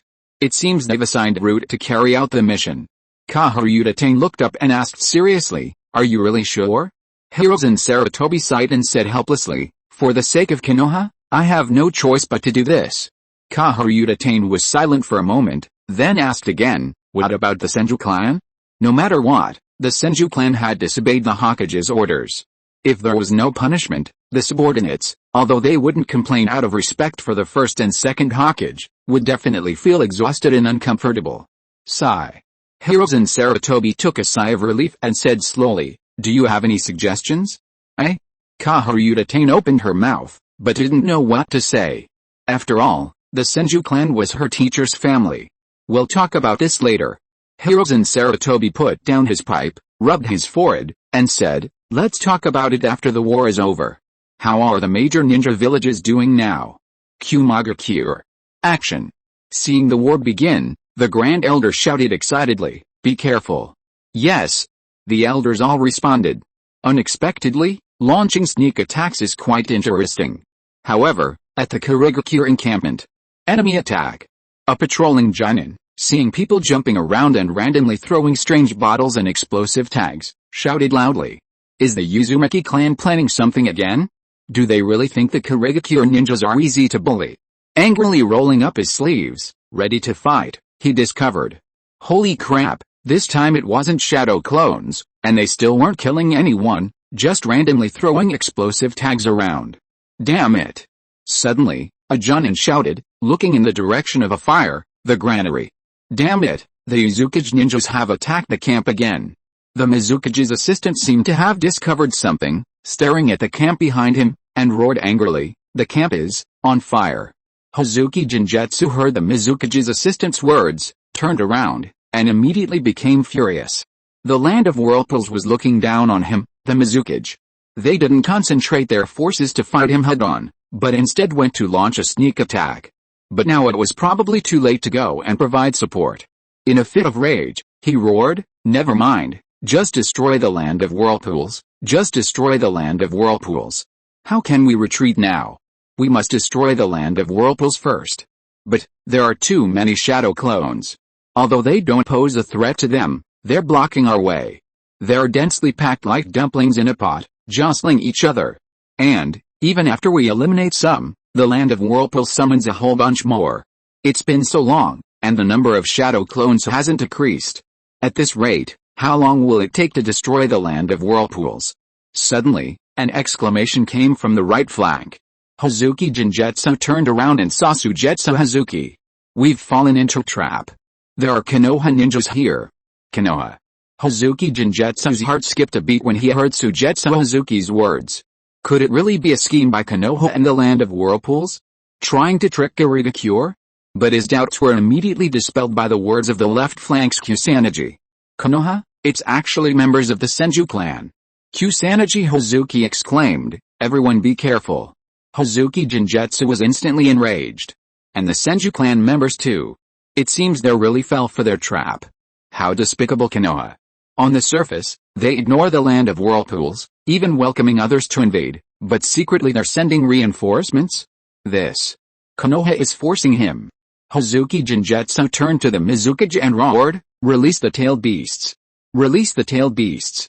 Release the tailed beasts, I don't care anymore, I'm going to destroy the land of whirlpools no matter what. Let Heroes and Saratobi's plan go down the drain. And let Konoha lose a bunch of Jonin while I'm at it. Do they really think the Mizukage is shameless? Release all the tailed beasts, roar. Uzumaki-jun stared blankly at the two giant monsters that suddenly appeared below, and said helplessly, I knew it would end like this. Chapter 37 I'm panicking too. What should I do? The shadow clone technique is a technique where a ninja uses their chakra to materialize an illusion, giving the materialized image some of the original's chakra. Materialization. Sounds awesome, right? But it's just a support ninjutsu. Aside from studying, calling family, or gathering people for a game of cards, it's basically fragile and easily destroyed. So, if a tailed beast flips over one of these shadow clones, a large number of them would probably be wiped out. Not to mention two enraged tailed beasts, the three tails Isabu and the six tails Seiken, the two tailed beasts introduced by Kirigakure and Konoha. Do you think they wouldn't be angry? One was swimming in the ocean, the other was sleeping lazily in a cave, but they unexpectedly encountered two freaks. Isn't that unfair? Why don't we just keep to ourselves and live our own lives? These two freaks are playing with the tailed beasts like balls while holding Pokeballs and saying, become my Pokemon. Who can tolerate that? So the tailed beasts had no choice but to rise up in rebellion. Tailed beasts will never be slaves. But, these two are incredibly powerful. In the end, they can only be sealed in a dark, cramped, and sunless Pokeball. They were promised a 3-bedroom apartment with a bed, sunlight, internet, and food, and you trick the tailed beasts? Even worse, they were sold off like livestock. You want to nuke the ninja world, but you can't use us as nuclear weapons. We have thoughts too, and we're a rare alien species that has lived for thousands of years, yet we're treated like this. How can we not be angry? So when the three tails Isabu and the six tails Seiken jumped out, without saying a word, they unleashed a tailed beast ball first, regardless of whether you have red hair or long, straight black hair, as long as you're human. Uzumaki soon frowned, looking at the wanton destruction of his territory below. This world might sue you to the United Nations and the International Environmental Protection Agency. Even if it's not your territory, you can't go this far. But now he didn't know what to do. He simply couldn't handle these tailed beasts. Let alone him, even the Mizukage would struggle against two tailed beasts. What was Kirigakure doing? Were they planning to summon a wave of tailed beasts and then release them? Otherwise, without the god of shinobi, how did they plan to seal two tailed beasts? Or were they planning to slowly reclaim them one by one later? Right now, the only option is to overwhelm them with manpower, but without cage-level ninja, relying solely on Jonin to create tailed beasts is a joke. By the time they've finished, there probably won't be many Uzumaki Clan members left, which would just meet Konoha's requirements for adopting orphans and inheriting their estate. But, what other options were there? Uzumaki-jun frowned and asked the system in his mind. Now he could only rely on his cheat system, he hoped it would be reliable. Please wait a moment, the system's electronic voice responded. It seemed this system was quite reliable when its host was in trouble. Check if there are any other people nearby who could become the new host. Holy crap, was this system looking for a backup plan? Uzumaki-san's forehead immediately creased with annoyance. He hadn't even uttered the word reliable, and they were already planning to rebel. How much did they look down on him? Just kidding, host, don't get excited. Your current reputation has reached 1.1 million, and we are currently searching for a solution. 1 million? When did that happen? Uzumaki-san was utterly confused. Only a few days had passed? So much already? Sure enough, war was the best time to rack up reputation. We suggest you exchange for the Flying Thunder God technique. If you can't win, you can still run away. The system's electronic voice finally sounded. But this method. You, a dignified transmigrator, actually want me to run away? Uzumaki-san was speechless. This really was a method. This is currently the best method. Because even if you now pile up your chakra and ninjutsu to cage level, you won't have the corresponding abilities. Why? You don't have enough reputation to exchange for ninjutsu. It really was that way. Uzumaki-san was speechless. Did this mean he would really only be able to wander the world with Kushina in the end? Or should he find Nagato's mother, become Nagato's uncle, and lead Nagato and the others to build the biggest ninja gang in the ninja world? Thinking about it, he decided against it. The Uzumaki clan had been good to him, how could he just abandon them? As for ninjutsu, Uzumaki-jun thought about how to learn ninjutsu. If he could stack his ninjutsu and chakra to cage level, he could instantly master any ninjutsu he learned. However, to fight a tailed beast, he'd need at least an S rank or super S rank forbidden technique. Even if he could find one, learning an S rank ninjutsu wouldn't be easy. Was he supposed to let the Uzumaki clan hold him off for a few days? Don't be ridiculous. He'd probably be using the multiple shadow clone technique to collect the Uzumaki clan's corpses by then. Wait a minute. Suddenly, a strange expression appeared on Uzumaki-jun's face. Did he already have a super S rank ninjutsu? Exchange for the Flying Thunder God technique, he silently chanted in his mind. The Uzumaki clan members were also watching this scene with expressions of utter disbelief. What was Kirigakure doing? They were just a small country and a small clan. Did they really have to act like this? Calling for help when they couldn't win, calling for the tailed beasts? As one of the 5 great shinobi villages, had they no shame? Watching the Uzumaki clan's shadow clones gradually disappear under the tailed beasts' attacks, their numbers dwindling to the point of being unseen, a chill ran down their spines. They figured their chakra recovery wouldn't even be as fast as the tailed beasts' destruction. Although the tailed beasts were ruthless, even taking down Kirigakure's ninjas, they were different. Kirigakure could afford the losses, but Uzumaki couldn't. Besides, they were here to invade. If the tailed beasts launched a nuclear attack, the ninjas and citizens of Uzumaki would be exposed, and then it would truly be over. So, Kirigakure can retreat now, but the land of whirlpools cannot. Uzumaki Kai glanced in Uzumaki-jun's direction, then looked at the tailed beast frolicking on the land of whirlpools territory, gritted his teeth, and roared, "This can't go on any longer." Instantly, his main body leaped into the battlefield, charging towards the tailed beast. All the Uzumaki clan members who had hidden looked on in horror as Uzumaki Kai rushed towards the battlefield, their hearts filled with doubt. What was he going to do? Could it be? They were immediately filled with awe. Was he going to fight the tailed beast? So brave. As expected of a member of the Uzumaki clan. Just as they were about to roar and charge out together, they saw Uzumaki Kai roar directly at the tailed beast. What was he doing? Was he trying to drive away the tailed beast? Then, several golden chains emerged from Uzumaki Kai's body. Seeing this from afar, Uzumaki-jun's eyes widened in shock. He exclaimed, This is the adamantine sealing technique. The adamantine sealing technique, a unique sealing technique of the Uzumaki clan. There are 2 main methods in the ninja world capable of subduing tailed beasts, the Uchiha clan's main Gekkyou Sharingan and the Uzumaki clan's chakra. The adamantine sealing technique takes the Uzumaki clan's vast chakra to its extreme, binding the tailed beasts and rendering them immobile.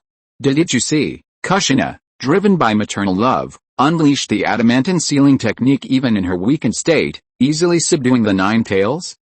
Alright, sigh. Let's not even talk about that infatuated woman. Seeing this, Uzumaki-jun narrowed his eyes. This seems like we could pull off something. Chapter 38 9 beasts in the forest are not as good as 1 beast in hand. Diamond sealing technique. All the Uzumaki clan members understood immediately when they saw Uzumaki Kai use this technique. The Uzumaki clan's sealing technique was effective against tailed beasts. They exchanged glances, roared, and charged towards the battlefield, shouting for the land of whirlpools. They knew the Mist Ninja wouldn't stand idly by while their tail beasts were bound in chains. They would definitely attack. Diamond Sealing Technique.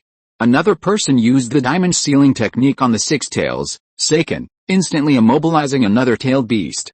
However, the Mist Ninja, as expected, wouldn't stand idly by while their tail beasts were bound, and launched a full-scale attack under Hazuki Jinjutsu's orders. Damn it, were the Uzumaki Ninja playing cat and mouse this time? Hazuki Jinjutsu glared angrily at the emerging Uzumaki clan. His true form had finally appeared. Now it was time to settle scores and settle grudges in Kirigakure. He didn't believe they still had so many explosive tags. Even if they did, wouldn't they run away? Moreover, seeing that the Uzumaki clan could actually bind tailed beasts, he was horrified.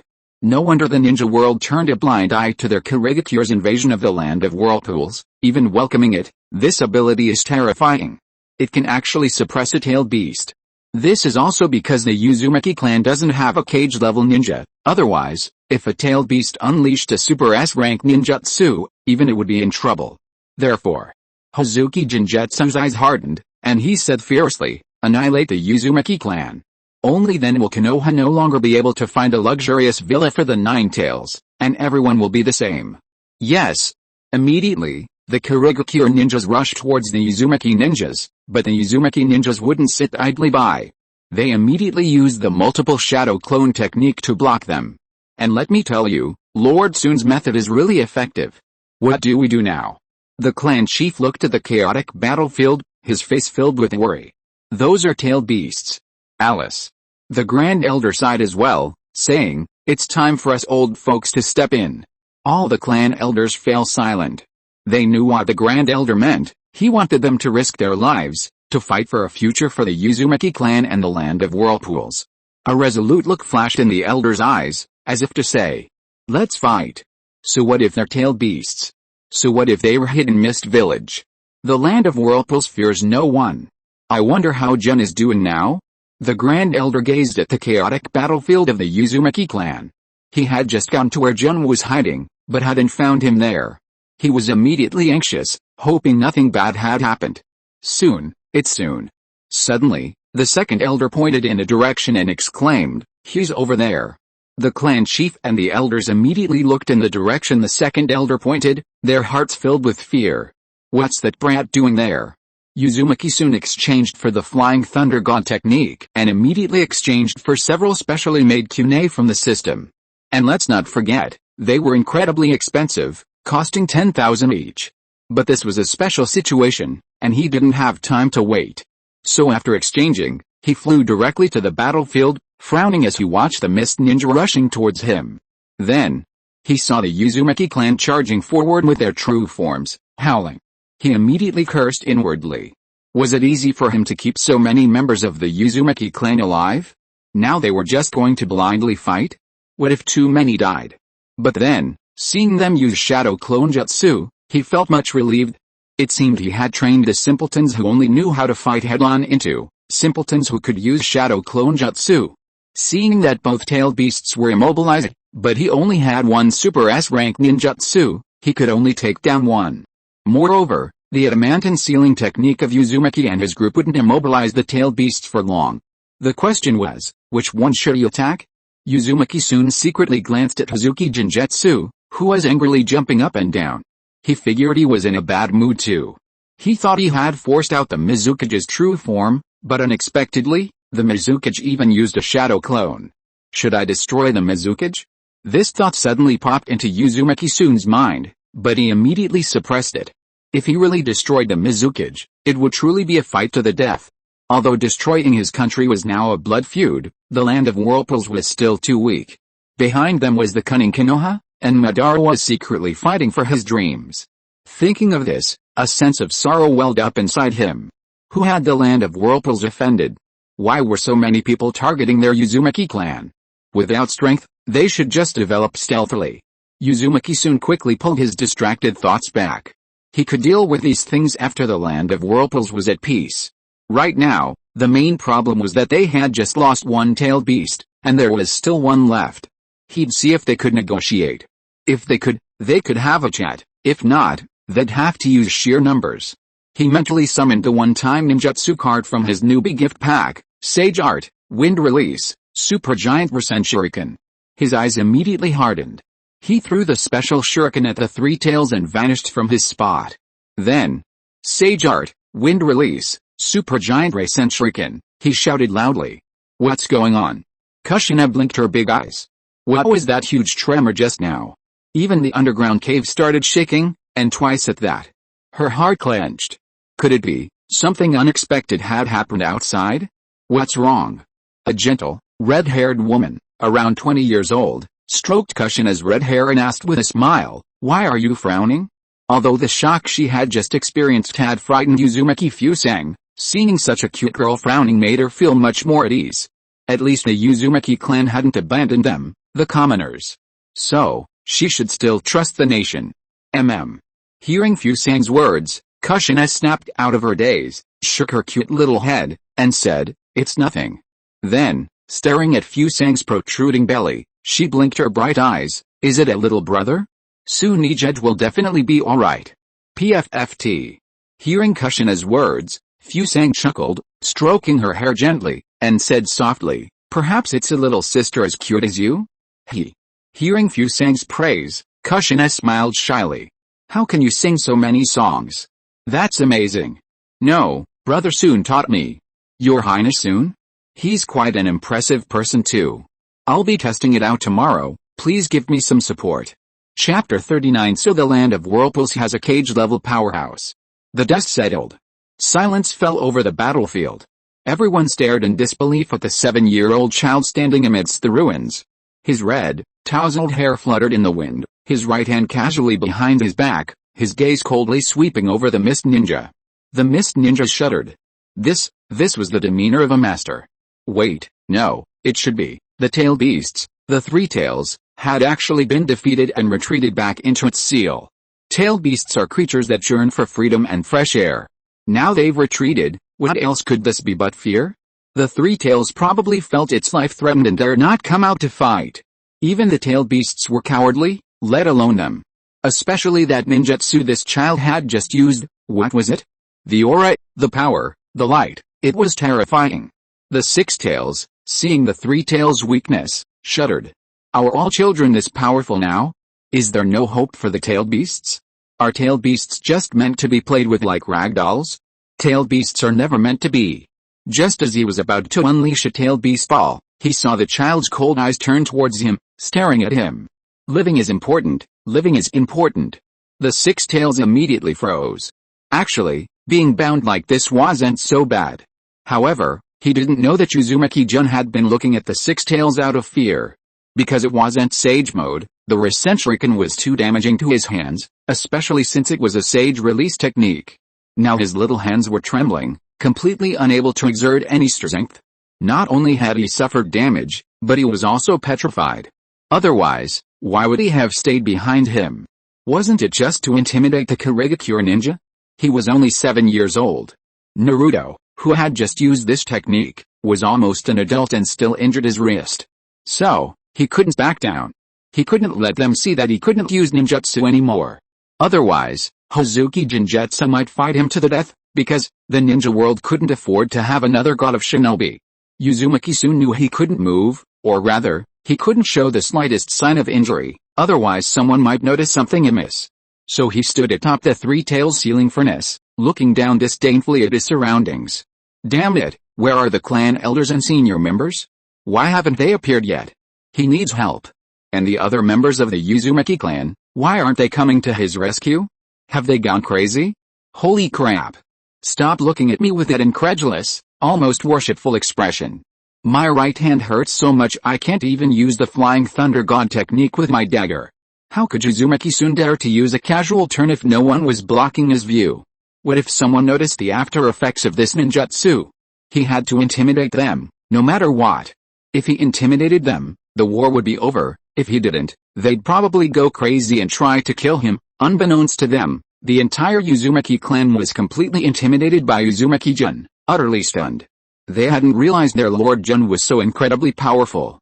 With that in mind, what did the Uzumaki clan have to fear? Why not just wipe out Kirigakure? A single adamantine sealing chains binding the tail beasts, then Lord Jun could take them down one by one. Even the Mizukage, the Uzumaki clan, was eyeing Hazuki Jinjutsu with ill intent. Perhaps he could destroy them? The thought alone was exhilarating. Another cage-level ninja had appeared in the land of whirlpools, and a 7-year-old one at that.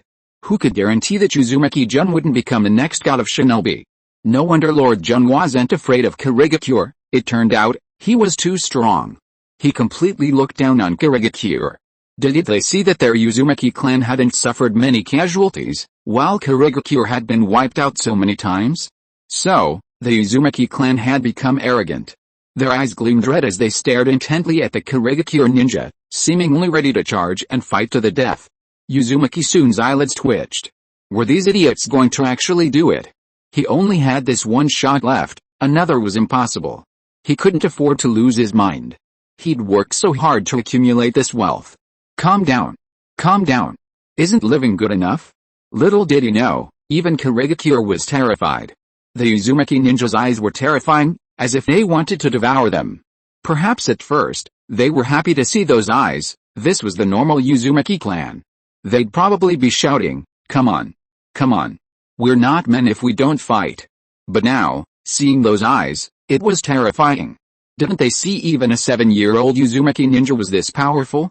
And that ninjutsu that instantly reached the tail beast, a space-time ninjutsu? If so, the number of Kirigakure ninja was nothing to him. Didn't they see even the Mizukage warily watching this 7-year-old boy, afraid to make a move?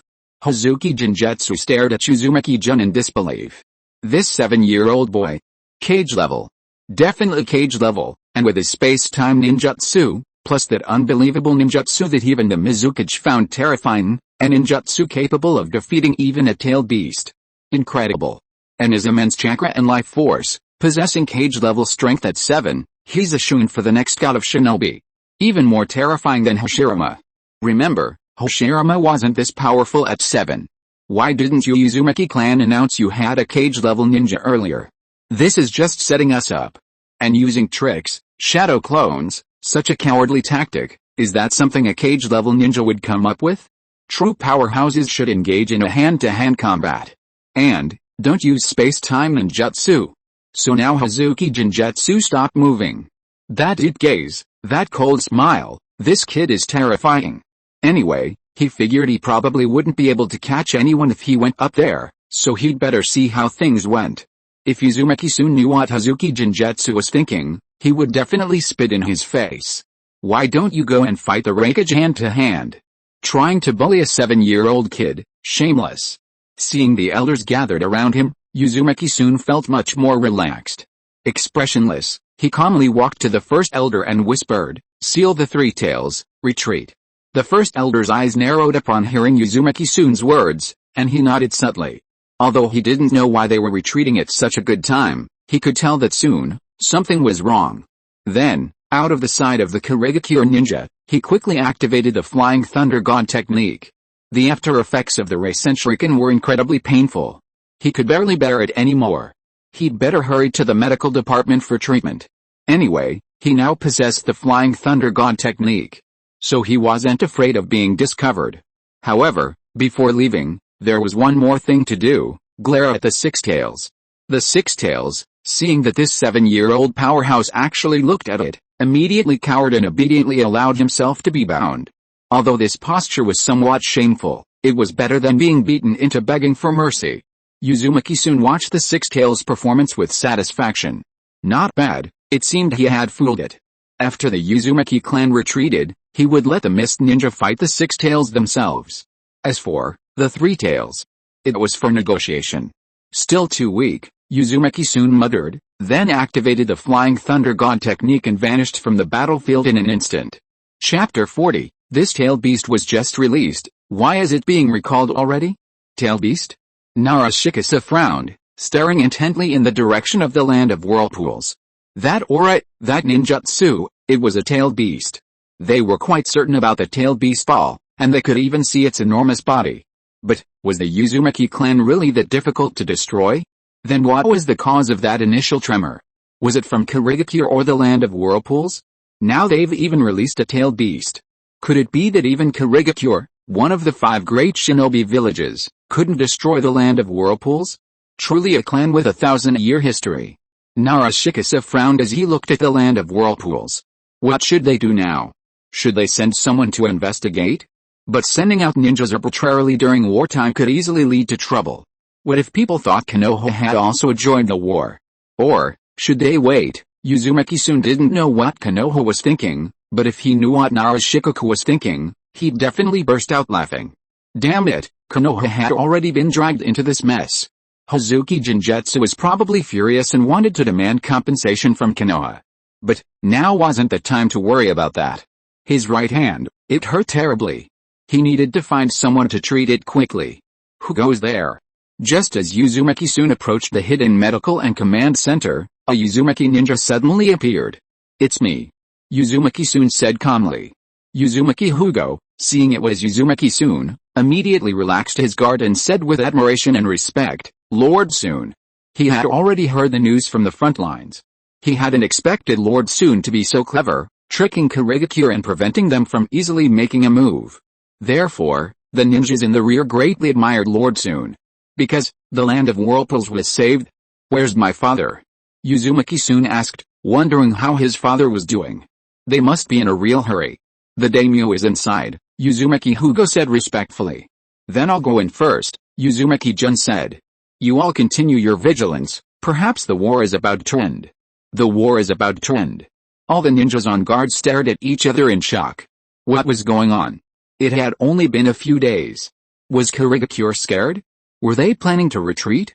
Although they wanted to ask, Lord Jun had already gone inside, so they could only bury their doubts in their hearts. Ninjas didn't need so much curiosity. Dad! Dad! Uzumaki-jun shouted as soon as he entered. Why wasn't he in the front hall? Where did Dad go? He wasn't strong enough and didn't know medical ninjutsu. Where could he have gone? Did he go to flirt with a medical girl? Should he tell Mom? What if there was a family conflict? But if he didn't tell Mom, wouldn't he feel guilty? Would he get beaten up? Suddenly, a red shadow appeared, and Uzumaki soon was tightly embraced to her chest. Smelling the familiar, distinct scent, Uzumaki soon knew who was holding him, and his guard lowered. He exclaimed, Mom! Yes, the one holding him tightly was Uzumaki Miling, his mother. My darling. Uzumaki Miling held Uzumaki soon tightly, seemingly unwilling to relax for a moment, crying, It's all your father's fault for being so useless, otherwise. Mom, let go now. Uzumaki soon struggled against Uzumaki Miling's chest, finding it hard to breathe, and his right hand was aching from being bound. He felt, his right hand had been injured a second time, and now it hurt even more. The daimyo, who had been chuckling to himself, noticed Uzumaki-jun's pale face and quickly cried out, Miling, let go. Jun looks unwell. He seems injured. Uzumaki Miling, hearing the daimyo's words, immediately released her grip on Jun and cried out anxiously, Doctor, a doctor quick. Feeling his breathing ease, Jun took a deep breath and said, It's nothing, just a minor injury to my right hand. How can it be nothing? Uzumaki Miling wouldn't listen, grabbing Jun's right hand and angrily saying, What happened? Such a serious injury? Hearing someone call for a doctor, Uzumaki Kori rushed out. Seeing that it was Jun who was injured, she hurriedly rolled up her sleeves and presented the injured hand to him, saying, Your Highness, are you injured? Bite him quickly, one bite will make it better. Uzumaki-jun glanced at Uzumaki Kori with surprise, but his right hand was in too much pain, so he didn't hesitate and gently bit her right hand. Surprisingly, this 2-times-lived virgin was a little shy suddenly having a girl's right hand in his mouth. Meanwhile, the initially angry Uzumaki Mairi, seeing her son's reaction, suddenly found it quite amusing. She watched the two children with amusement, giving Uzumaki Kori a quick once-over. Long red hair, from the Uzumaki clan, quite good-looking, and with such a strong life force, she'll definitely be able to give birth to a healthy and strong baby. And, Uzumaki Kori has been diligently studying medical ninjutsu lately, which shows she's ambitious. Not bad. Uzumaki Mairi stroked her chin, staring thoughtfully at Uzumaki Kori. Uzumaki Kori felt Uzumaki Mairi's gaze and suddenly felt a little shy. What was going on? Why was the princess staring at her? Meanwhile, how is it going outside? the daimyo asked anxiously. He hadn't received any intelligence for days, and as the daimyo of the country, he was extremely worried. Seeing that Zayo-sun was alright, he felt much more relieved. Uzumaki-sun was pulled back to reality by his father's voice, released his mouth, and smiled, saying, "Alright, thank you, Xiangzi Nichin." Uzumaki Xiangzi blushed, shook her head, and said, "It's nothing." Then, she ran away shyly. Seeing this, Uzumaki Mealing's red hair fluttered, and she glared angrily at the daimyo, leaving him completely bewildered. He hadn't said anything. He had only asked about the battle situation, so why was his wife suddenly angry? He was about to ask again, but seeing his darling's expression as if she was about to hide him, he quickly shut his mouth with a sheepish smile. "Mom, what are you doing here?" Uzumaki-sun asked curiously. Hadn't he arranged for his mother to go to the underground cave? "I was worried about you." Uzumaki Mealing, hearing her darling's question, squatted down and rubbed his face, squinting her eyes and speaking in a strange tone. Seeing his mother's expression, Uzumaki-sun quickly shut up and stopped asking. He knew that if he asked again, he would definitely get a beating. It seemed that his arrangements had displeased his mother. Turning to his father, he said, "The situation is alright. If there are no unexpected events, the war will be over soon." He needed to divert the attention of the surrounding ninja villages, otherwise, how could they develop if they were constantly being watched? Uzumaki-sun narrowed his eyes, and suddenly an idea came to him. On the battlefield. After a moment of stalemate following Uzumaki-sun's arrangement, the elder shouted, "Everyone, retreat." Although he didn't know why Uzumaki-sun had made this arrangement, the fact that he hadn't made any mistakes so far meant that someone must have a plan. He shouldn't make any rash decisions. Yes. All the Uzumaki clan members responded. Victory. Victory definitely belongs to the land of whirlpools. They shouted excitedly in their hearts. Thank you all for your support. Chapter 41, Ninja World version, Splitting the Mountain to Save Mother. Seal the three tails, then retreat immediately, the first elder said, looking at the surrounding clan elders. Although they were surprised by Zayo-sun's sudden strength, they weren't too curious to ask. They only needed to know he was their clansman, the one who led the Uzumaki clan and the land of whirlpools to power. The first elder gave the released six tails a deep look. He didn't know why Zayo-sun hadn't allowed them to keep the six tails bound. After all, they knew how terrifying tailed beasts were. Back then, only two people in the entire ninja world could single-handedly defeat one. However, he still ordered his clansmen to carry out the order. The six tails didn't move around recklessly after being released, because the child had warned it before leaving. That terrifying gaze, that terrifying ninjutsu, it might suddenly fly out and attack. Absolutely possible. He has space-time ninjutsu. It hadn't had enough fun yet. How could it return to the ceiling furnace so soon? Meanwhile, on the Mist Ninja side. Holy crap! They're retreating? The Mist Ninja panicked at the Uzumaki ninja's actions. The fact that a tailed beast was about to be captured was a major incident. The thought of their nuclear weapon being stolen was terrifying. Especially Hazuki Jinjutsu. Not only had they failed to conquer the land of whirlpools, but their fleet had been destroyed, and now even their tailed beast was captured. The Mist Village was suffering a devastating loss, a huge loss, practically costing the Hazuki clan their lives. They shouted, "Retrieve the tailed beast. Seal the team. Retrieve the tailed beast." They couldn't care less about the hidden child, they had to retrieve the tailed beast immediately. So what if you have the Flying Thunder God technique? Come at me. Otherwise. Damn it, my heart is pounding.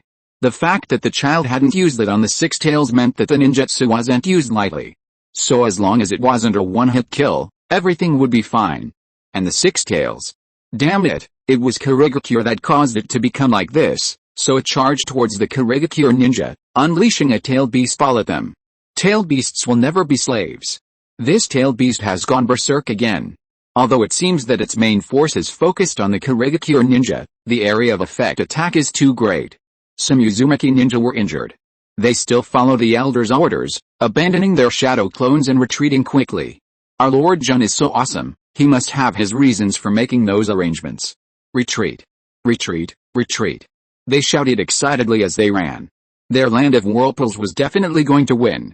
They didn't believe Kurigakure would dare to release the tailed beast again. If they did, it would just be another ninjutsu from Lord Jun. But if they didn't release it, Lord Jun is so powerful, he can at least go toe-to-toe with a Mizukage. So how could they not win? Their Uzumaki clan has finally produced a cage-level powerhouse. Will we have to address Prince soon as Lord Whirlpool Shadow then? That's a really nice name. Perhaps Whirlpool Village could become one of the 6 great ninja villages? Just thinking about it is exciting. The main storyline of Naruto revolves around an unfilial son who imprisons his beautiful mother, and a filial orphan embarking on a journey to rescue her. If we set aside any romanticization or opinions and view it from an outsider's perspective, it's definitely a moving story about filial piety that touches the ninja world. It's like those Chinese mythological films about Yang Jian splitting mountains to rescue his mother, or Chen Xiang splitting mountains to rescue his mother. If it weren't for the fact that black and white Zetsu were mentally challenged, would they have ended up in such a miserable state? The script should have been written from the perspective of the victim from the beginning. If the original script for the stone tablet had been written like this. In ancient times, there was an evil god, the Sage of 6 Paths, who imprisoned a kind goddess. While imprisoned, she left behind a hope, her child. Only when her child collected the 9-tailed beasts could he defeat the Sage of 6 Paths, rescue his mother, and restore peace to the ninja world. In the process, he would gather a group of righteous allies to help him defeat the Sage of 6 Paths. If it were written this way, Madara, Nagato, and Obito wouldn't need any persuasion, they would readily help you. Even a bunch of self-proclaimed righteous allies would willingly assist you. Imagine rescuing Kaguya and leading a group of righteous allies to counterattack the ninja world. It's exciting just thinking about it. Damn it, he defined himself as the mastermind and villain from the start. How could he possibly succeed? And Uzumaki-jun doesn't understand why Madara believes that reclaiming chakra and restoring the ninja world to its original state will bring peace. History tells us that world peace is only possible with unlimited resources and equality for all, but chakra could easily achieve this dream. Why reclaim it? Chakra is a pollution-free, recyclable energy source. And almost everyone has chakra, just in varying amounts. And now someone wants to destroy it? Are you kidding me? Are oil and coal resources any better? Do they want smog or desertification? But Uzumaki-jun knows this reasoning won't work on Madara because Madara has a buffoon giving him advice. As for Kaguya, if he can just suppress her and make her understand that aliens are nothing, a matter of a spit, they can be easily defeated without him needing to gather all his chakra for a direct confrontation. She'll probably talk to him calmly, since she can't win anyway. So there's absolutely no need to bully her. Think about how pitiful she is. She encountered a scumbag during her innocent youth, the biggest scumbag in the ninja world. Because he couldn't beat him, he gave his wife away. In the real world, someone like that wouldn't survive the next day. The only way to keep him alive is to send him to Thailand. Then there's the single mother raising 2 young children alone. To protect the ninja world, she wanted to reclaim her chakra, but the children grew up, became arrogant, and were provoked by a frog. They started imprisoning their own mother, claiming it was for the ninja world, for peace, for heart-to-heart communication. Think about how pitiful Kaguya is. In the end, she only had one family left. Didn't you see how she seemed to remember her children when she saw Naruto and Sasuke? Her eyes were almost crying. She raised them with so much hardship, and they were so unfilial. This would be a case in court in the real world. So, regarding Princess Kaguya, Uzumaki-jun could only silently lament for her in his heart. Unfortunately, his strength wasn't enough yet. He didn't want to become a Zetsu. So, if he wanted to talk about ideals and life with her, he'd have to wait until he was strong enough. Sigh. Talking about peace without strength is just foolish. I'm planning to update earlier, giving everyone time to watch the Spring Festival Gala. What's the point of reading a novel on New Year's Eve? It's better to spend time with family watching the gala. Finally, I wish everyone a happy new year, great profits in business, good health, everything going smoothly, and congratulations on your fortune. If you are listening to this novel on a channel other than Fanfic World, it means it was downloaded and re-uploaded without effort. We warmly invite you to visit our channel, Fanfic World. There you will find the original version of this story and many other novels of various genres. We look forward to seeing you dive into a world of incredible novels.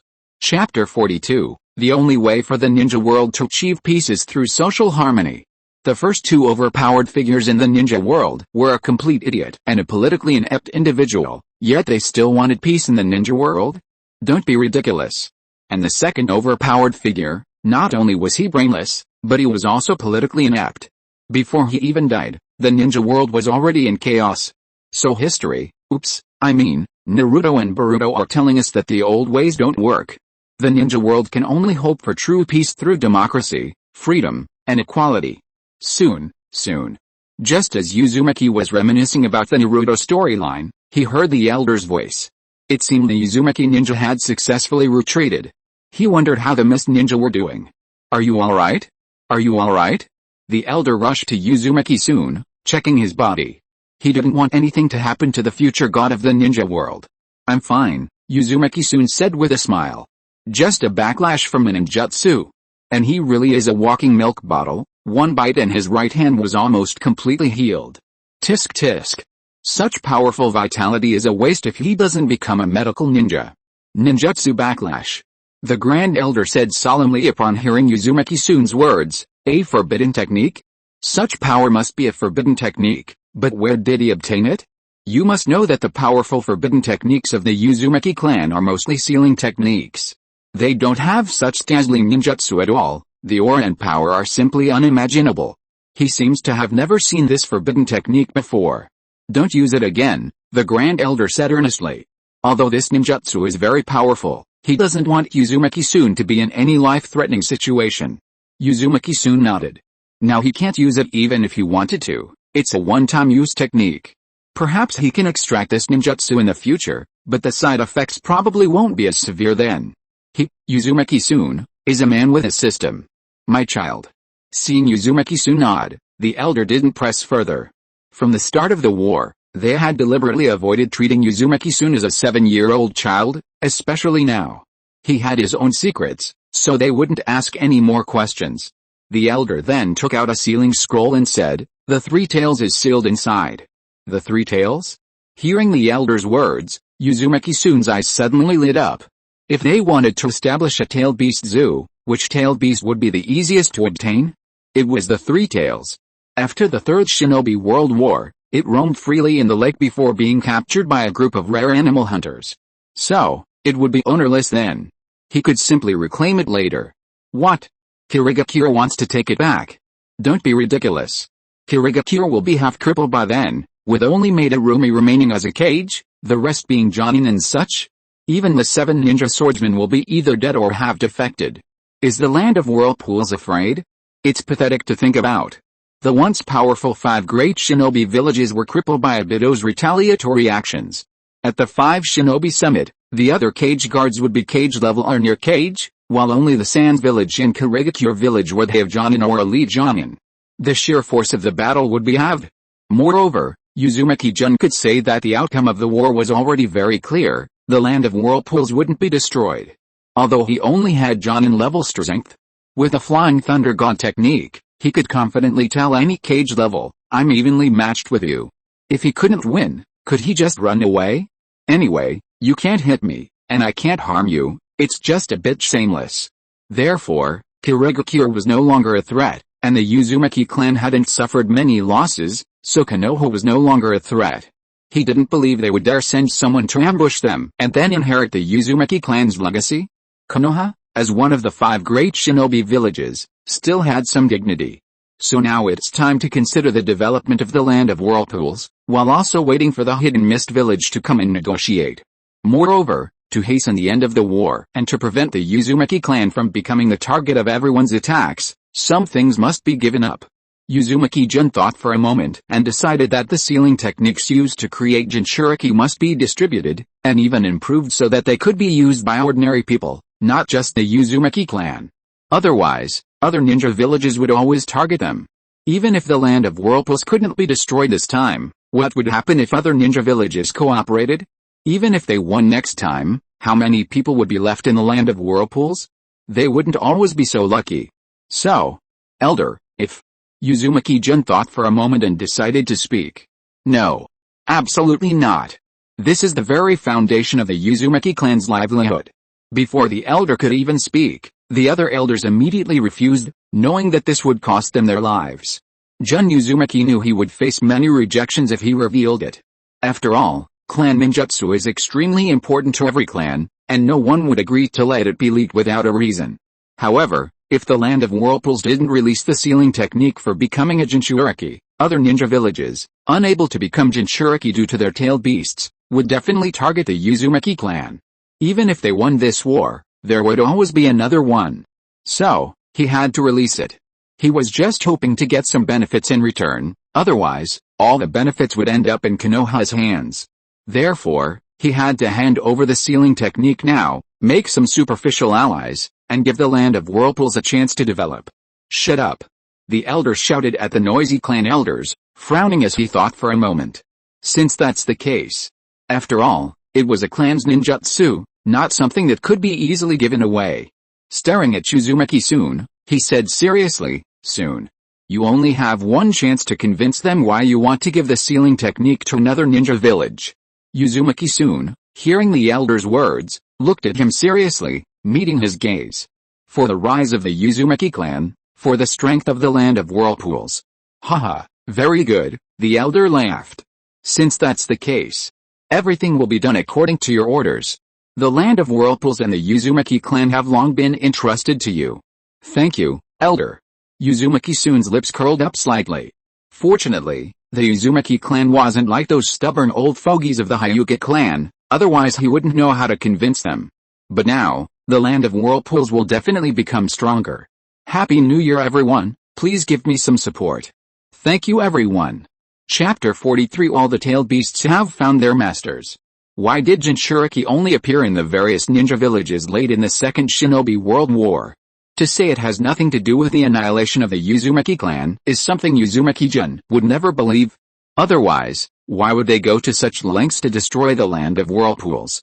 Wasn't it because they were drooling over Konoha's Nine Tails luxurious villa, while their own tailed beasts were trapped half dead in their seals? Every time they lost a battle, they released their tailed beasts instead of Jinchuriki. And retrieving the tailed beasts after a war was extremely troublesome, they'd have to beat them up again. So, Konoha's Jinchuriki were incredibly tempting. Therefore, Uzumaki-jun is certain that the major ninja villages have reached some kind of agreement, or at least tacitly agreed to something. Otherwise, why didn't the other ninja villages try to take advantage of Kirigakure's invasion of the Land of Whirlpools? Hell, they've probably already divided up the spoils of the Land of Whirlpools, just waiting for Kirigakure to destroy it, then declare the war over, and everyone happily divides the loot. However, they probably didn't expect the Land of Whirlpools to win.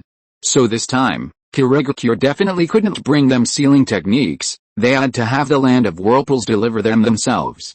Their expressions when they saw the Whirlpool ninjas present the sealing techniques must have been quite interesting.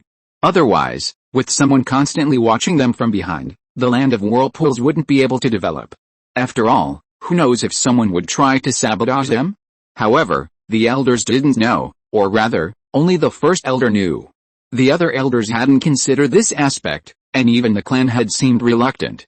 It wasn't that they hadn't thought of it, but the sealing techniques were too important. It wouldn't be an exaggeration to say they were the very foundation of the Uzumaki clan's survival. Sigh. Seeing the elders all looking like they wanted to refuse and disagree, the first elder sighed and said, "It was indeed the right decision to let Zio-sun control the Land of Whirlpools. Haven't you all thought about Kirigakure invading the Land of Whirlpools recently? Why don't other ninja villages come and get a share? The Uzumaki clan is just too strong in some ways." The first elder shook his head and said, "Perhaps that's just the nature of the Uzumaki clan. Their massive chakra gives them too many advantages, but it also limits them in some ways, such as not liking to use their brains. Lack of political awareness. When Lady Mito became a Jinchuriki, the Uzumaki clan became the object of everyone's desire. Every ninja village wanted a Jinchuriki." The first elder said helplessly, perhaps he was betrayed by his own clan. If the Uzumaki clan hadn't suppressed the tailed beast's chakra, perhaps there wouldn't be a war now. Therefore, only when all 5 great ninja villages possess Jinchuriki can the Uzumaki clan escape the vortex. Hearing the first elder's words, all the clan elders fell into deep thought. They weren't stupid, but rather unwilling to think. Why use their brains when chakra could solve the problem? Now that the first elder had laid out the reason before them, they finally understood. Indeed. "I'm sorry," the second elder said apologetically, "we old folks shouldn't worry about so much." Because of their naivete, the Uzumaki clan had fallen into its current predicament, and their ignorance had almost prevented the land of whirlpools from escaping the vortex of the 5 great ninja villages. So, these old fools should just obediently follow the arrangements. All the clan elders looked at Uzumaki-jun with shame, including the clan leader. They hadn't expected that, as the clan leader, they wouldn't see as clearly as Uzumaki-jun. It seems I can entrust the Uzumaki clan to you with peace of mind, the clan leader said with satisfaction. I will definitely make the land of whirlpool strong, said Soon with a smile. This was a promise from the heir of the land of whirlpools, a promise from a transmigrator. He, the elder said cheerfully, seeing that everyone understood. Soon, what do you plan to do? What to do? Soon fell into deep thought. He couldn't just give away gifts randomly. What if he gave away hatred and trouble? Could we modify the sealing techniques for the tailed beasts so that ordinary people could use them? Soon asked. After World War I ended and World War II began, the Jinchuriki of each ninja village began to enter the battlefield. Who would believe that these techniques weren't obtained from the Uzumaki clan, the sealing experts? However, Konoha had the Uzumaki clan's complete sealing techniques, while the other ninja villages only had incomplete ones. But through tireless efforts, they still managed to create Jinchuriki. And the fact that they were able to obtain the sealing techniques probably meant that Konoha had a hand behind them. He claims to be carrying on Hashirama's ideals. For the peace of the ninja world, the only way is to achieve a balance between the villages, just like Hashirama sold the tailed beasts like livestock. However, Konoha's sealing techniques are more stable, and the Jinchuriki are safer. As for the other villages, well, if something goes wrong, Konoha isn't responsible. Therefore, to prevent other villages from going astray, Uzumaki-jun plans to improve the 8 trigram sealing technique, bringing the Jinchuriki of all the villages to a uniform level. This is also to inherit Hashirama's ideals. In that case, Konoha probably won't have anything to say. You guys are always eyeing other people's legacy. Modifying the sealing techniques. The first elder frowned, deep in thought. That's not so easy. Modifying a ninjutsu is easy to negotiate, let alone a forbidden technique. These sealing techniques were developed by our ancestors through thousands of experiments, and further refined by the various generations of the Uzumaki clan. Modifying them is not so simple. It doesn't need to be perfect, Uzumaki-jun thought for a moment and said, just give people some hope, or maybe this method can be implemented. As for the result, the Uzumaki clan doesn't provide after-sales service, and it's estimated that each ninja village will modify the sealing technique to suit its own characteristics, since the attributes of the tailed beasts are all different. In that case, the elder said after thinking for a while, it's not difficult. Because the 8 trigram sealing technique is used to seal tailed beasts, it's just more suitable for the Uzumaki clan. With a simple modification, and hundreds or thousands of experiments, there will always be a lucky one among these thousands of unlucky souls who succeeds. As for who it is, what does it have to do with the Uzumaki clan? Then how do we provide it to other ninja villages? The elder asked. Give them half first. Give them to all the ninja villages except Konoha, and as for Kirigakure, Uzumaki-jun said, give them to the Mizuki clan. He had already considered this. It was best not to approach Konoha carelessly, they might be mistaken for spies and wiped out. Don't think you're safe just because you're wearing a Uzuki headband. What was Danzo doing? This kind of thing. Konoha would probably be overjoyed to see you come here so foolishly. They hadn't received any news from the land of whirlpools, so someone delivered the information. Therefore, Konoha should wait until the war is over. The Grand Elder nodded knowingly upon hearing Uzumaki-jun's words. They wouldn't trust Konoha so easily now. After the war, give them the remaining half of the sealing techniques, Uzumaki-jun said after a moment's thought. The forces sent shouldn't be too weak. What if they were wiped out halfway? And I Wagakure, Uzumaki-jun said, narrowing his eyes. He had given Hazuki Jinjutsu a huge gift.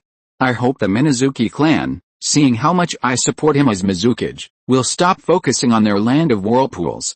As for Hazuki Jinjutsu, let's just follow the storyline and explain the meaning of cage to that Tsuchikage, then we'll all perish together. Happy Chinese New Year everyone, wishing you all a prosperous and abundant year.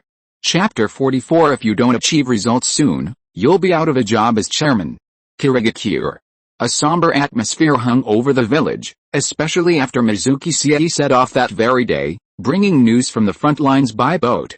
Hearing of the sacrifices of their fathers, children, and husbands, the anti-war sentiment intensified, and a light drizzle fell incessantly on this once powerful maritime village. They had suffered devastating losses in this shinobi world war. Especially when Hazuki Genjutsu proposed establishing a forward position in Uzumaki, Kirigakure suffered a massive loss, a truly devastating one.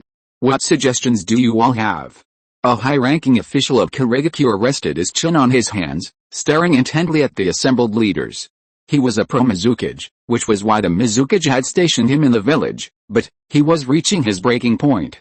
Boss, you went out to develop business, and not only were the results dismal, but you were also losing money hand over fist. Your subordinates are about to collapse. Can't you see a bunch of vice directors eyeing you, ready to oust you? And why did you release Minazuki Shigen? If you hadn't released him, no one would have known, and you could have acted more easily. But now, he's a strong contender for Mizukage. Not only did you steal his position back then, but now you're not only missing out on the war's benefits, but you're also suffering huge losses. The board of directors has serious doubts about your execution capabilities. Not to mention the daimyo. I'm at my wit's end. Sigh, we don't know the current intelligence yet. Maybe it's not as bad as it seems? Kensei sighed. Boss, I can only stall for time a little longer. I hope you'll pull through. Try to conquer a country, that might improve the situation. But it's already terrible, the head of the Minazuki clan said solemnly. It's not just 1 or 2 ships, but over 100, and they're all large ships. Damn it, I've been annoyed with you, Hazuki Genjutsu, for a long time. We clearly agreed that the Kage who returned from the 5 Ninja Council would be the next Mizukage, but you seized the opportunity to usurp power. Now you've finally given us our chance. You're not going to make way for our Uzumaki clan. And the next Mizukage wants to come from the Hazuki clan? Hell, pay back your money first. We can't say that, Kenji said. Perhaps the profits from destroying the land of whirlpools can make up for the losses of this fleet? Boss, pull yourself together. Quickly destroy the land of whirlpools. If that happens, we still have hope, and a bright future is still in our hands. What if we can't destroy it? Suddenly, a voice rang out, stabbing Kenji in the heart. Everyone looked at the person who spoke. Kaguya Shuda, the head of the Kaguya clan. What a fool, Kenji cursed inwardly. How could he say something like that? You're a ninja from Kirigakure. To curse Kirigakure to lose, especially in this somber atmosphere of war, if you weren't one of Kirigakure's powerful bloodline clans, I would have cursed you long ago. Seeing everyone staring at him, Kaguya Shuda ruffled his braids, looking puzzled, and asked, did I say something wrong? No, you're absolutely right. The head of the Minazuki clan almost jumped for joy. What a great assist. Even his Minazuki clan wouldn't dare to casually discuss this topic. After all, Hazuki Genjutsu is still the Mizukage. Wouldn't they be afraid of being punished for casually mentioning someone's defeat? Did they see the head of the Hazuki Genjutsu clan want to tear him apart? Head Kaguya is right, the Minazuki clan had said thoughtfully. War is full of surprises. He sighed. Alice. Although we don't want to think this way, we need to prepare in advance. Don't want to think this way? They're probably secretly overjoyed. The Hazuki clan head and Kensei thought with disdain, but now they couldn't help but steer the conversation towards defeat. It was all the Kaguya clan's fault. If they lacked political awareness, they shouldn't have interrupted. What bastards. The situation is uncertain now. Kirigakure might not be defeated. Kenji cursed Kaguya inwardly, but said with a serious expression, after all, Uzumaki is far too weak compared to Kirigakure, so let's wait until the intelligence village returns before discussing this further. But now we only have 1 ship left, said the Minazuki clan chief. How are we going to gather intelligence now, or rather, how are we going to arrange support? Even the main force might have to swim back, it's pitiful just thinking about it. Damn it, wait until Hazuki Genjutsu returns? If we don't give him some publicity now, how will Joy succeed as Mizukage? How about we ask the daimyo to send another fleet? Hearing someone interrupt again, the meeting fell silent once more. The Minazuki clan chief was overjoyed to see that it was Kaguya's clan chief who was helping him. Was the Kaguya clan disliking the Hazuki clan and trying to push their Minazuki Joy to be Mizukage? What a good person. And where was he? The Hazuki clan chief and his pro-Mizukage faction had already cursed Kaguya's ancestors for 18 generations. Asking the daimyo for money? He might even want to die. He'd probably hear that Kirigakure suffered huge losses, Not only did the ninja war fail, but they also lost a fortune fighting Uzumaki. The daimyo is lucky they didn't get a new Mizukage, and now they want money? Don't they know the daimyo of the Land of Water are notoriously stingy? Please, Kaguya, are you even going to open your mouth? They're all trying to keep it from the daimyo, not letting him know so soon, and now you want to tell him yourself? Have you already harbored resentment towards the Mizukage? So now? Jinjiang sighed. The situation was unfavorable. Looking at the surrounding clan chiefs, he said helplessly, let's send ninjas to Uzumaki to gather information. Perhaps the situation isn't as bad as we think. Boss, keep it up. Seeing Kenshin's resolute expression, the Minazuki clan could only reluctantly agree. The Hazuki clan still held power, and their influence was considerable. It was best for the Minazuki clan not to intervene rashly. Getting involved was, well, let's just leave it to Kaguya. The Minazuki clan had glanced at Kaguya, sighed inwardly, and decided to leave it to him. However, the higher-ups of Kurigakure were unaware that Hazuki Jinjutsu was on the verge of madness. Chapter 45 post a separate chapter. First of all, I'd like to wish everyone a happy new year. May you all have a prosperous and healthy year. Since I've been doing some testing these past few days, I appreciate everyone's support. Now, I have something to say. I'm going back to my hometown for the new year tomorrow, and I'll be there until the 8th. So, updates every 3 days might be a bit uncertain. Firstly, although my hometown has developed quite well in recent years, the internet is still not great. There are too many uncertainties. Secondly, with all the New Year's visits, I'll probably be spending most of my time either on a motorcycle or happily watching guests at home. So, updates might be a bit inconvenient. But what I want to say is, if there's no update on a particular day, I'll make up for it one chapter at a time later. I'll still try my best to update on that day. Finally, I hope everyone has a happy new year. You can read a novel after the new year, but the new year only lasts a few days each year, so have fun. And please support me by giving me some recommendation votes. Thank you all. Chapter 46 The war is about to end. Leading over 10,000 ninjas and two-tailed beasts, they marched proudly across the ocean, only to be utterly humiliated by a small country. Now, even Hazuki Jinjutsu dares not release his tailed beasts, fearing they'll be defeated by that 7-year-old again. If that happens, Kurigakure will truly become one of the 5 great shinobi villages without tailed beasts. He sighed, looking at the dejected ninjas around him, and asked, how is the situation? Not good, the Mizukage's assistant replied, equally dejected. The casualties are heavy, especially with the 3 tails captured by the Uzumaki ninjas. At the same time, the loss of Jonin is severe due to the resealing of the 6 tails. He had guessed the beginning, but not the end. The Land of Whirlpools actually had such a powerful figure, a child capable of fighting tailed beasts. Now, not only is the Mizukage's life difficult, but his life as the Mizukage's assistant is probably going to be tough too. Who told him to suffer such heavy losses because of his sharp knife plan, even having his tailed beasts captured? Hazuki Jinjutsu scanned the high-ranking officials, and everyone averted their eyes, not daring to meet his gaze. There was no way around it, that kid was too strong. They couldn't beat him, and he even possessed space-time ninjutsu, trapping him would be difficult. Sigh. Seeing this, Hazuki Jinjutsu knew the war was over, and the Kurigakure ninja had lost their fighting spirit. But, going back now would likely be even more difficult for him. He'd even lost the tailed beast, the Minazuki clan must be ecstatic. And he wondered what the village's leadership would decide based on the news Minazuki had brought back. He knew his position as village chief was definitely in jeopardy. Hazuki Jinjutsu felt a deep bitterness in his heart. He had worked diligently for the village for so many years, watching over Kurigakure every day until 4 in the morning. For whom? Wasn't it all for the village's strength, prosperity, and peace? He never imagined that a single wrong decision would plunge him into such a predicament. And for whom was this decision made? Wasn't it also for the village? Konoha will enter a period of rapid development because of this victory in the ninja war. If a decision isn't made now to restrain Konoha, Kurigakure might fall behind. And the tailed beasts.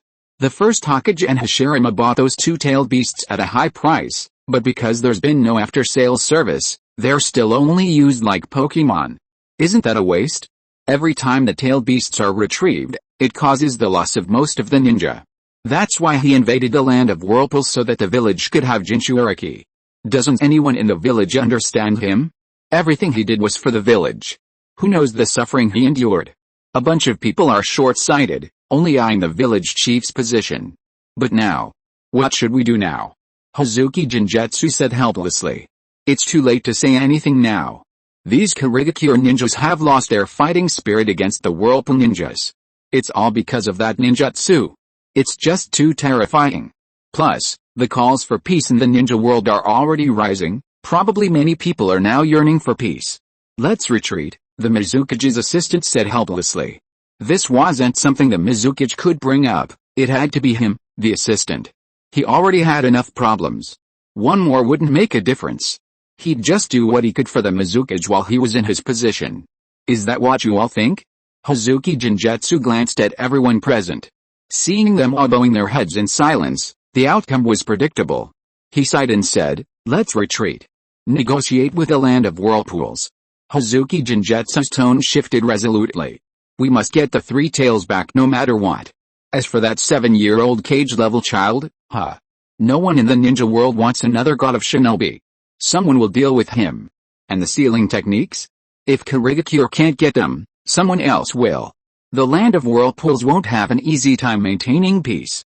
Hearing the Mizukage's words, the assistant fell silent. The three tails wasn't so easy to get. They were the invaders, after all. Do you understand your mission? Uzumaki Kai looked at the young, powerful warrior at the forefront of the land of whirlpools and said solemnly. Yes, everyone shouted. 3 people per group, each group take 1 scroll, Uzumaki Kai said. Deliver it to the corresponding ninja village you are responsible for. Be careful. If things get too difficult, discard the scroll. It only contains incomplete sealing techniques anyway, so it won't be of much use. Understood. Seeing everyone's clear expressions, Uzumaki Kai nodded in satisfaction and smiled. Go. The war was about to end, and these ninjas were the most crucial step in the land of whirlpools' withdrawal from the quagmire. They would travel in specially made small boats to quickly deliver the sealing scrolls to the various ninja villages, delivering the final blow to Kurigakure. Uzumaki Kai gazed at the departing ninjas, and after their figures had almost blurred, he looked up at the sky. What a clear blue sky. Unbeknownst to him, his eyes slowly blurred with tears as he murmured, it's so good that the land of whirlpools wasn't destroyed.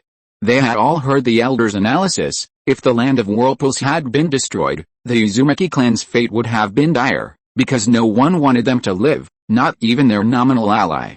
Therefore, as long as the country existed, there was hope. They wouldn't have to leave their homeland, wouldn't have to become wandering ninjas. He didn't know whether he should hate Lady Mito, because the seeds of all their tragedy were sown when Lady Mito became a Jinchuriki. He also didn't know whether he should hate Lord Hashirama, because Konoha hadn't kept the promises he made to the Uzumaki clan. But he knew, from the moment the war ended, the Uzumaki clan would have to rely on themselves. Lord Kai, what's wrong? A young Uzumaki ninja looked at Kai with excitement and said, is the war really over? Everyone is so excited. Of course, Kai said with a smile. This was said by His Highness Jin. Yes. Every member of the clan began to get excited. So it was His Highness Sun who said it? The boy grinned, beaming. Then it must be true, because His Highness Sun is so strong. His eyes shone with admiration. Hearing the boy's words, and especially seeing the other ninjas present, who all seemed to take it for granted and worship the one who led them to peace, Uzumaki Kai smiled and said, yes. His Highness Sun is incredibly strong. Therefore, the land of whirlpools will definitely become powerful. Remember to monitor the actions of the mist ninjas, and don't let anything go wrong at this time. Yes. The land of whirlpools has won. This news spread among the ninjas. Fortunately, Uzumaki Sun had warned them not to send the news to the shelter yet. After all, they could only be certain that the land of whirlpools would win, but the victory hadn't arrived yet. Sending a message could cause unforeseen problems, so for now, they were told to wait quietly until true peace arrived. It's unclear what decision the Mist Ninja are planning, since the Three Tails is still in their hands. Hazuki Genjutsu certainly won't give up, so Uzumaki-jun is waiting for Hazuki Genjutsu to send someone to negotiate. And now? He plans to talk to the Three Tails. To make a decision about bringing it in later. I typed this in the car. I originally planned to sleep at 11 p.m. last night, but I didn't fall asleep until 4 a.m. I have a habitual insomnia. I was dragged out of bed around 6 a.m., preparing to go back to my hometown, and I couldn't sleep in the car. I'm so tired but can't sleep. Happy New Year everyone. Chapter 47. I'm just here to make an appearance. Three Tails? Three Tails? Uzumaki soon immersed his mind in the seal of the Three Tails. The seal had been reinforced by the elders, so he wasn't worried about any accidents. The only problem was the environment inside. There was a pond at his feet, and it was pitch black all around. Besides a cage in front of him, there was nothing else. Roar. The Three Tails roared angrily when it saw someone enter. Human, human, you wretched human. Upon closer inspection, it was a 7-year-old child. Looking closer, it became even angrier. It's you. It was you. You wretched child. This child, it was this child who had brought him here. Are all children these days so fierce? But here, he wasn't afraid, because you can't beat me.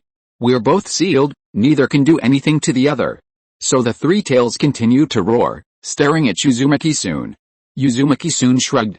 He knew this would happen, but he wasn't bothered. Although the tailed beasts had lived for thousands of years, they were still quite simple-minded, always remembering the Sage of Six Paths principles.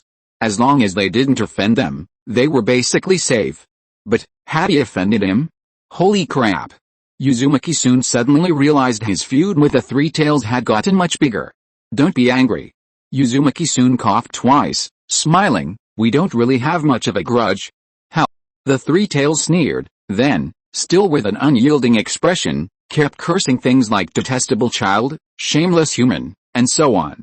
Probably because it hadn't been to school, the tailed beast's insults were always the same few phrases. Uzumaki soon said indifferently, anyway, you're trapped here now, you can't do anything you want. Are all kids these days this hateful? The Three Tails was immediately silenced by Uzumaki soon's words, angrily shutting its mouth and lying behind the fence. What's wrong? Uzumaki soon asked, seeing this, not cursing anymore. But the Three Tails ignored him, snorting coldly and turning its head away. Seeing this, Uzumaki soon could only say, Isabu. Whoosh! The Three Tails opened its eyes and snapped, Kid, how do you know my name? The ninja world only knew them as tailed beasts, not their real names. Even worse, they used their tails as a marker of strength. What an ignorant bunch of humans. Someone told me. Uzumaki soon blinked.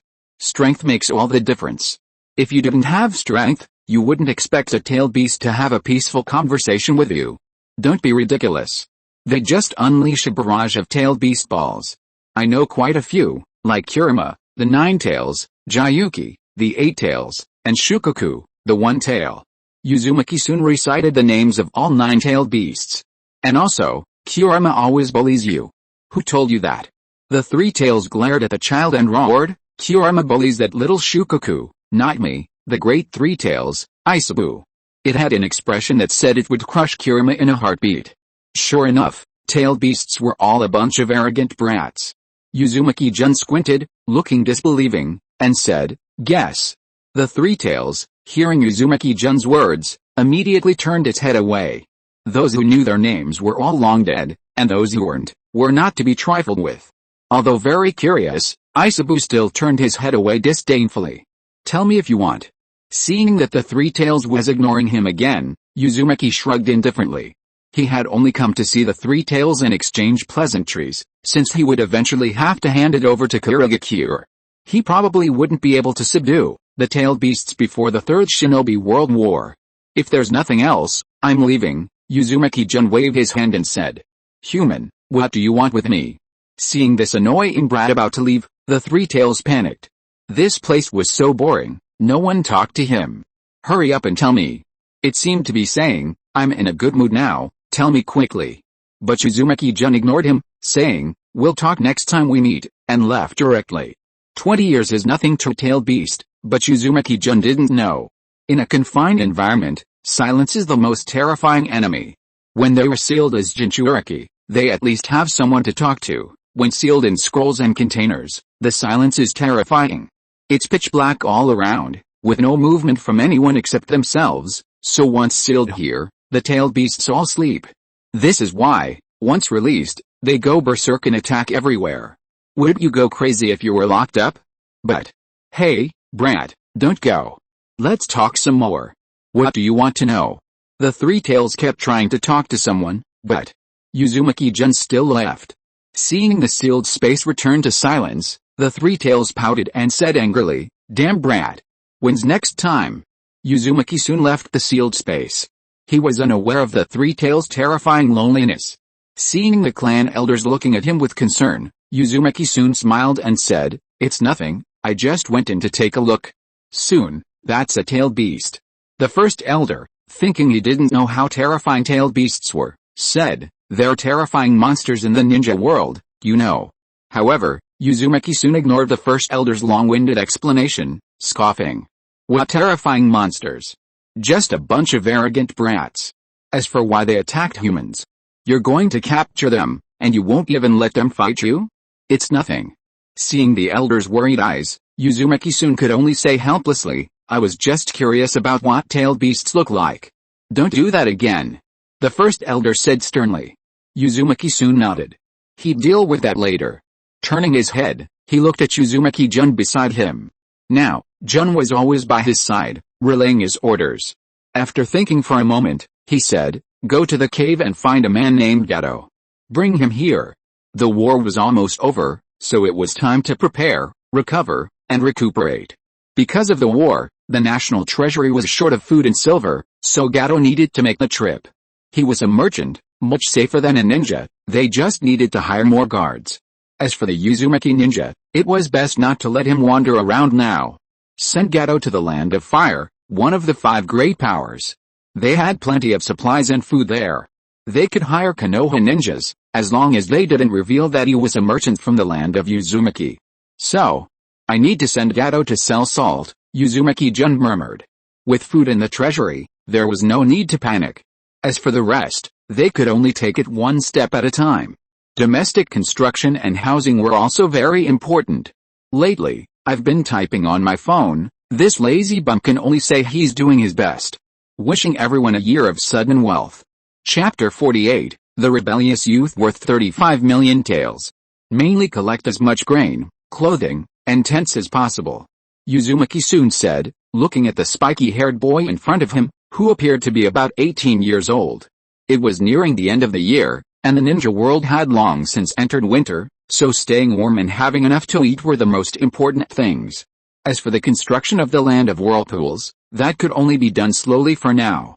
The boy in front of him was the future maritime tycoon of the Land of Waves, Gato. He was still a boy, and apart from his slightly sleazy appearance, he didn't look like the future pot-bellied, obese, sleazy old man. Meeting Gato was a stroke of luck. Gato had wandered here and was found by Uzumaki soon. Based on the name Gato, Uzumaki soon offered him help, since it wasn't too much trouble. But he really hadn't expected. Gato was indeed a business whiz. This was also an accident, since he didn't use any other assistance when doing business. Should he ask the Uzumaki clan for help? That would have been a disaster. Was the Uzumaki clan cut out for business? Since there was no one else, he decided to try his luck with a name. He really hadn't expected this. Uzumaki-jun was now certain that this man named Gato was the future maritime tycoon who had monopolized transportation in the Land of Waves. That's probably impossible now, since the Land of Whirlpools isn't destroyed yet. Where would the Land of Waves be established? Yes. Gato nodded seriously. He wouldn't really treat this person in front of him like a child. And remember, don't reveal the name of the Land of Whirlpools. Uzumaki-jun stared at Gato and said solemnly. The most important thing now was to dilute the Land of Whirlpool's attention in the ninja world and draw the attention of the other ninja villages elsewhere. After all, if the Land of Whirlpools wanted to develop, it could only do so discreetly, especially after this victory in the war. It had truly been making headlines. Therefore, to the outside world, the Land of Whirlpools could only claim a Pyrrhic victory. Without the luck of a prophetic child, it was best not to show off. As for Kurigakure, Uzumaki-jun estimated that they wouldn't really admit to being humiliated by a small country. The 5 great ninja villages still had the pride. However, he might not be able to hide it anymore. After all, a 7-year-old cage-level ninja is still incredibly astonishing these days. Although the last ninjutsu was just an accident, and he wasn't even a cage-level ninja, merely a jonin. So, he should just focus on building up his reputation for now. Understood. Kato's eyes narrowed, and he nodded. He'd done this kind of thing many times before, and he understood the routine. Remember, we need to prepare enough supplies to get through the cold winter for over 400,000 people, Uzumaki soon said after a moment's thought. Currently, the land of whirlpools has nearly 300,000 ninjas and civilians, and if more refugees arrive, it's better to be prepared. Moreover, the end of the war will be a crucial period for population growth. The entire ninja world will experience explosive population growth during this time. For the land of whirlpools to become powerful, a large population is one of the essential conditions. Kato frowned. This was troublesome. There were simply too many supplies. It seemed he couldn't impersonate Kirigakure this time. After all, Kirigakure was one of the 5 great shinobi villages. They couldn't possibly purchase so many supplies from other countries.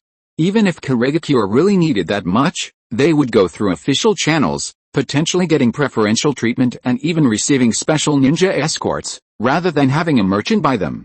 If that happened, Kirigakure would be doomed. It seemed he would have to purchase supplies from the 5 great nations in batches this time. And this time, he could only pretend to be a merchant from a small country or a small shinobi village. Kato thought for a moment. Although it was troublesome and potentially dangerous, he would still do his best. This was to repay the kindness of that meal. War is about money, manpower, and resources. While Uzumaki didn't have many people or resources, money was relatively easy to control, since each village was essentially a nation, and the higher-ups were mostly from the Uzumaki clan. Moreover, they had even diverted a portion of the national treasury to him. Compared to Kirigakure, imagine asking Hazuki Jinjetsu to apply to the daimyo of the Land of Water for funds to buy explosive tags. The daimyo would be spitting in the village chief's face. What's the point of building ninja villages? Isn't it to save money for the country's military defense? Because ninjas earn money by completing missions. Self-sufficiency is enough. But you want to apply for hundreds of millions, even billions, of yen to buy explosive tags. The daimyo of the Land of Water would probably be considering replacing the village chief. What use are you if you can't save money? So Hashirama's one country one village policy was truly a disaster. Funds were in the country, military power was in the ninja village.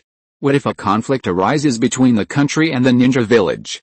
Where did Sarutobi Asuma get his 35 million ryo?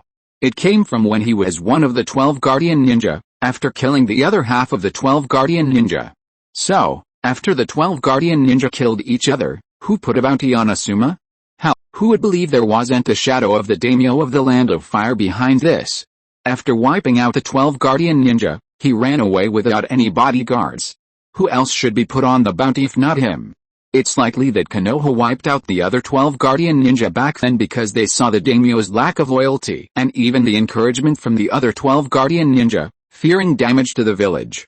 They wanted to show him Konoha's strength and see if he dared to be so distant. The result, the daimyo chickened out, and even had to consult Konoha before forming the 12 guardian ninja again. As for Konoha's claim that Asuma joined the 12 guardian ninja during his rebellious phase and they didn't know. Uzumaki-jun just wants to say, truly worthy of Hirozen Sarutobi. The son of the Konoha village chief, and nobody knew he was a member of the 12 guardian ninja until he achieved fame and fortune, amassing 35 million ryo. Who believes that? When have Konoha ninja been able to leave the village so freely? Did Asuma only have this privilege because he's the Hokage's son? That's quite cunning. Hashirama probably never imagined that ninja villages and nations would evolve like this. Originally, ninja villages were established to maintain peace in the ninja world, but it turned into a power struggle. After all, over time, people's hearts change. Especially for a leader of a nation who has to beg others to fight a war? What kind of daimyo is that? He might accidentally insult Konoha and die of a heart attack the next day, and then the Land of Fire would have a new daimyo. As for whether he died of a heart attack or was assassinated, does it matter? Didn't you see Kaoru Udatane and Hamura Medikato still fighting for power even in Boruto? If a small ninja village is like this, what about a nation? Only one chapter today, a bit tired. I'll owe you one for now. If you are listening to this novel on a channel other than Fanfic World, it means it was downloaded and re-uploaded without effort. We warmly invite you to visit our channel, Fanfic World. There you will find the original version of this story and many other novels of various genres. We look forward to seeing you dive into a world of incredible novels. Chapter 49 When Ninja Becomes a Degree.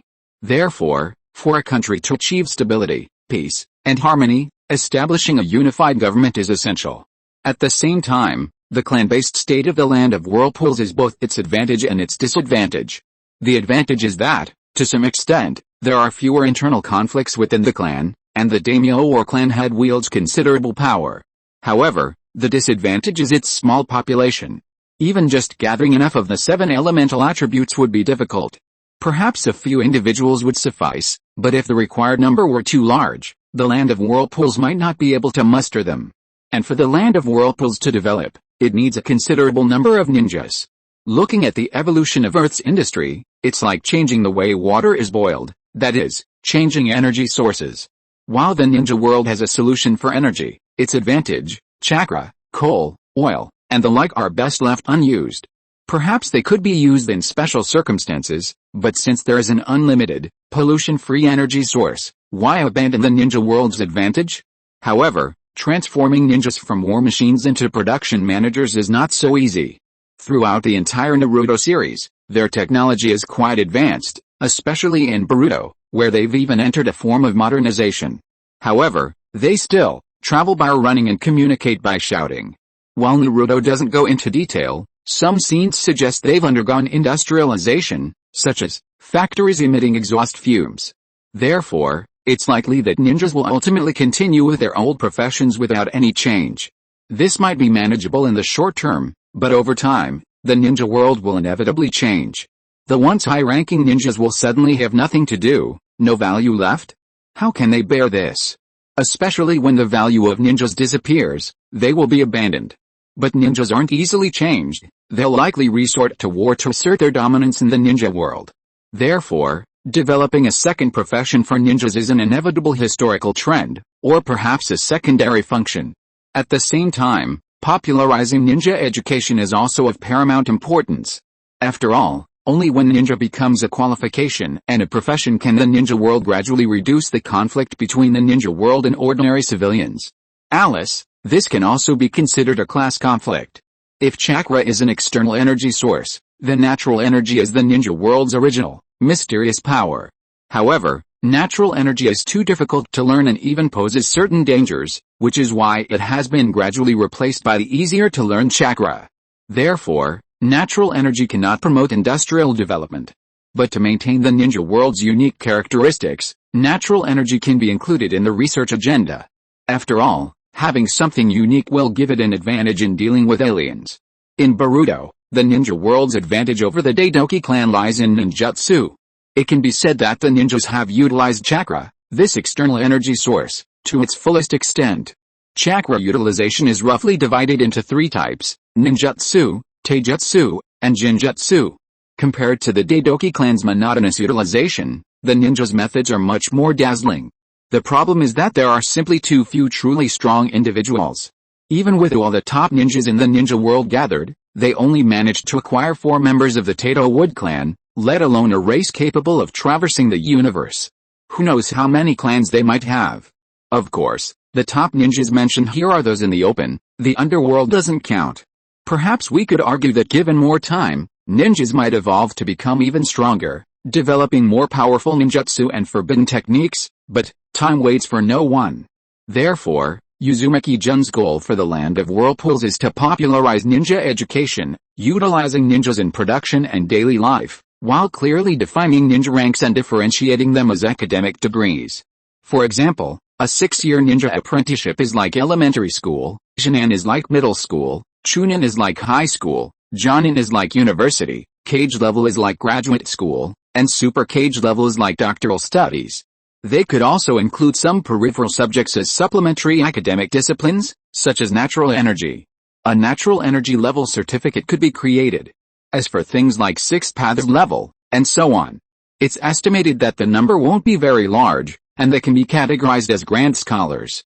Furthermore, ninjas can no longer be distinguished solely by combat strength, they must be divided into science and humanities tracks to some extent. Science tracks represent the common ninjas of the ninja world, while humanities tracks represent ninjas dedicated to research and development. You know how many brilliant scientists the ninja world has wasted. Therefore, for the development of society, science and technology are indispensable. It's estimated that if this development continues, in a few decades, Jonin will be as rare as dogs, and cage-level ninjas will be everywhere. Private ninja schools could even be open to some extent, at which point the number of ninjas will definitely be even more terrifying. However, all of this depends on the strength of the nation, otherwise, if it falls into the wrong hands, it could be another disaster. Therefore, this policy should wait until the nation is developed. In the early stages, the focus should be on developing national strength and military capabilities, improving the living standards and happiness of the people of the land of whirlpools, and fostering their dependence on and love for the nation. Only then can subsequent matters proceed smoothly. Your Highness, the Mist Ninja has sent someone to request negotiations, a Uzumaki ninja said respectfully as he entered. Upon hearing this, Uzumaki soon snapped out of his reverie. He decided it was best not to think too much about it now. He'd deal with it once things calmed down. Make the arrangements. Negotiations will take place 2 days from now at the foot of that high mountain on the right side of the forest, Uzumaki soon said, stretching. Finally, the Mist Ninja had surrendered. He'd thought Hazuki Jinjutsu was unwilling to accept defeat and intended to maintain the stalemate. 2 days should be enough. By then, the ninjas he'd sent out would likely have completed their mission. Only in this way could the land of whirlpools gain the upper hand in these negotiations. Otherwise, that eyebrowless old man Hazuki Jinjutsu might still be planning to take back the tailed beasts without paying a cent. There's no such thing as a free lunch. The land of whirlpools had suffered heavy losses in this war. For example, the national treasury was practically empty, and money was essential for the land of whirlpools' rapid development. So, if they didn't demand compensation from these invaders, who else would they ask?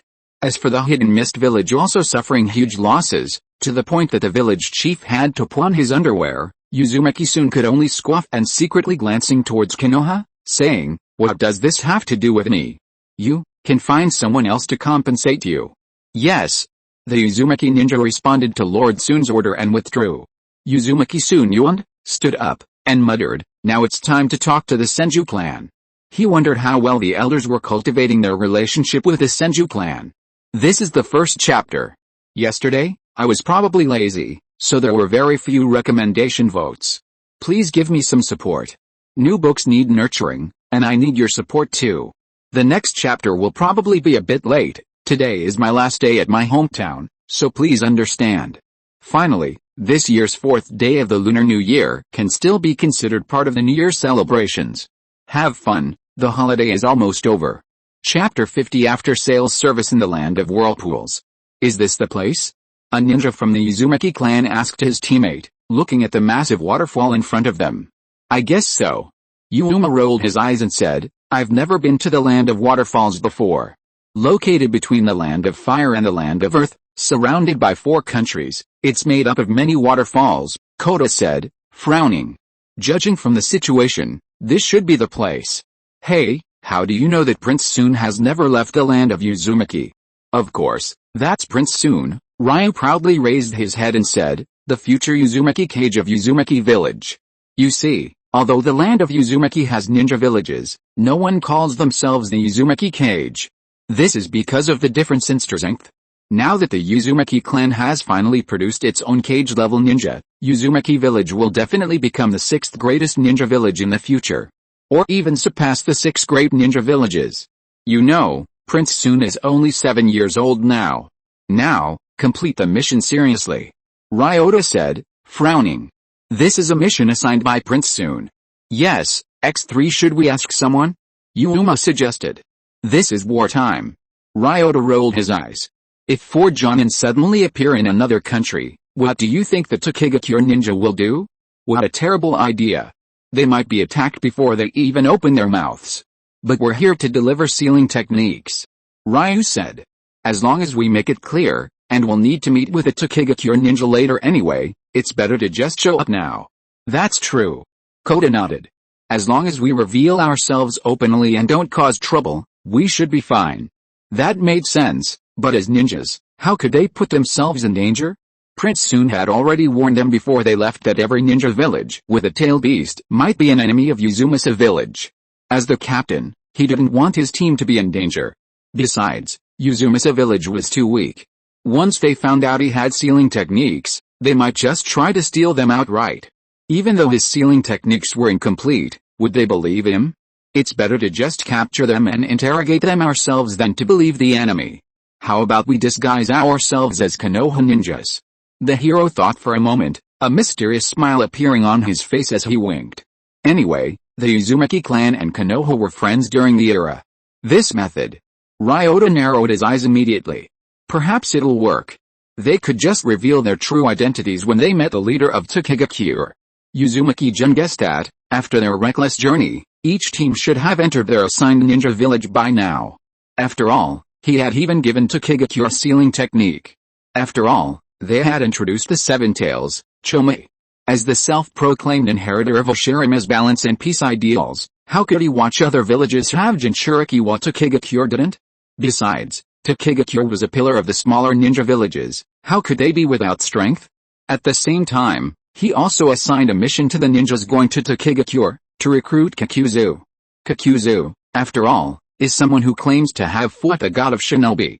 While he might have only thrown shuriken from 800 miles away, Uzumaki-jun didn't need Kakuzu's abilities, but rather his financial acumen.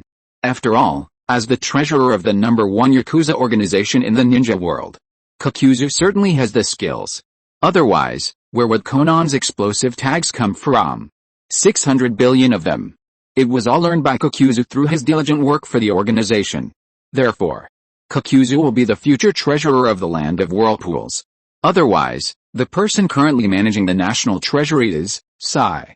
Even a 7-year-old child like himself can embezzle the national treasury. What use is he? Let him go back to farming. Elders, clan head, Uzumaki-jun said with a smile, looking at the elders chatting happily with the Senju clan. Oh, it's soon. The elder greeted him happily. Is there any task for us old folks to do? Just say it. Then, he winked at Soon, implying that Soon's request was settled. We need to hold post-war negotiations with Karigakure in 2 days, Soon said after a moment's thought. I might need you all to come along. Without some strong companions, wouldn't their momentum be halved? How could they use their power to intimidate during negotiations? Moreover, Soon planned to have the Uzumaki clan use multiple shadow clone jutsu to surround them and shout 666. Multiple shadow clone jutsu has the ability to lower intelligence. What if Hazuki Jinjutsu, in a moment of confusion, agrees to his request? One should still have dreams, what if they come true? So, Uzumaki soon had already arranged the negotiations. An open-air setting would suffice, no need for tents. Just a few chairs, a few kettles of water, and everyone could talk and drink. As for alcohol, it's not like we're on business, why drink? I see, the elder said cheerfully. Just let me know when it's time. Is there anything we need to do? Do what? Would changing our demeanor count? Uzumaki soon thought to himself, just being more energetic would be enough. Besides, he figured Hazuki Jinjutsu wouldn't dare to act rashly. After all, Uzumaki soon knew space-time ninjutsu. If he attacked, Uzumaki soon could use space-time ninjutsu to take down the Karigakure Junin one by one. Wouldn't that be an even bigger loss? So, if Hazuki Jinjutsu wasn't confused, he definitely wouldn't attack. Dress smartly? Uzumaki soon thought for a moment and said. A moment of silence fell. Haha. The first elder could only laugh awkwardly at the sight. We old folks won't bother you any longer. Then, he led the elders and the clan leader away. They were happy to see Uzumaki soon recruit the Senju clan. The Land of Whirlpools was still too weak. If there were more clans, perhaps the Land of Whirlpools could really become the 6th largest country. Moreover, the Senju clan was quite impressive, actually defying the Hokage's orders to come to the rescue during such a critical time. Uzumaki soon watched the elders leave, then turned and smiled at the somewhat reserved Senju clan members beside him. It seemed they were a little uncomfortable knowing that he had just lost a tailed beast. This wouldn't do. He was here to recruit people, not to threaten them. Your Highness soon. Senju Hideaki spoke first, respectfully. The person in front of him was a powerful figure who could fight a tailed beast. And a 7-year-old powerhouse at that. You know, even Hashirama-sama was only, well, not that strong. Can a human fight a tailed beast? He didn't even know what he was leading the Senju clan to provide support for. Do they really need 30-odd people to support them? Are they just here to cheer? Absolutely not. The Uzumaki clan has plenty of things, especially shadow clones. They don't need these few dozen to cheer. Although the Uzumaki clan leader and the Grand Elder have both expressed a desire to recruit the Senju clan, they still are reluctant to leave Konoha. Uzumaki soon saw the hesitation in their eyes, thought for a moment, then his smile faded, and he said seriously, "What do you think of Konoha now?" Chapter 2, please vote. End of this chapter. Thank you so much for reading until the end. Don't forget to give it a like. Looking for more exclusive content and immediate access? Subscribe to our Patreon. Remember, every like, subscription or donation encourages us to continue. Thank you all. See you in the next video.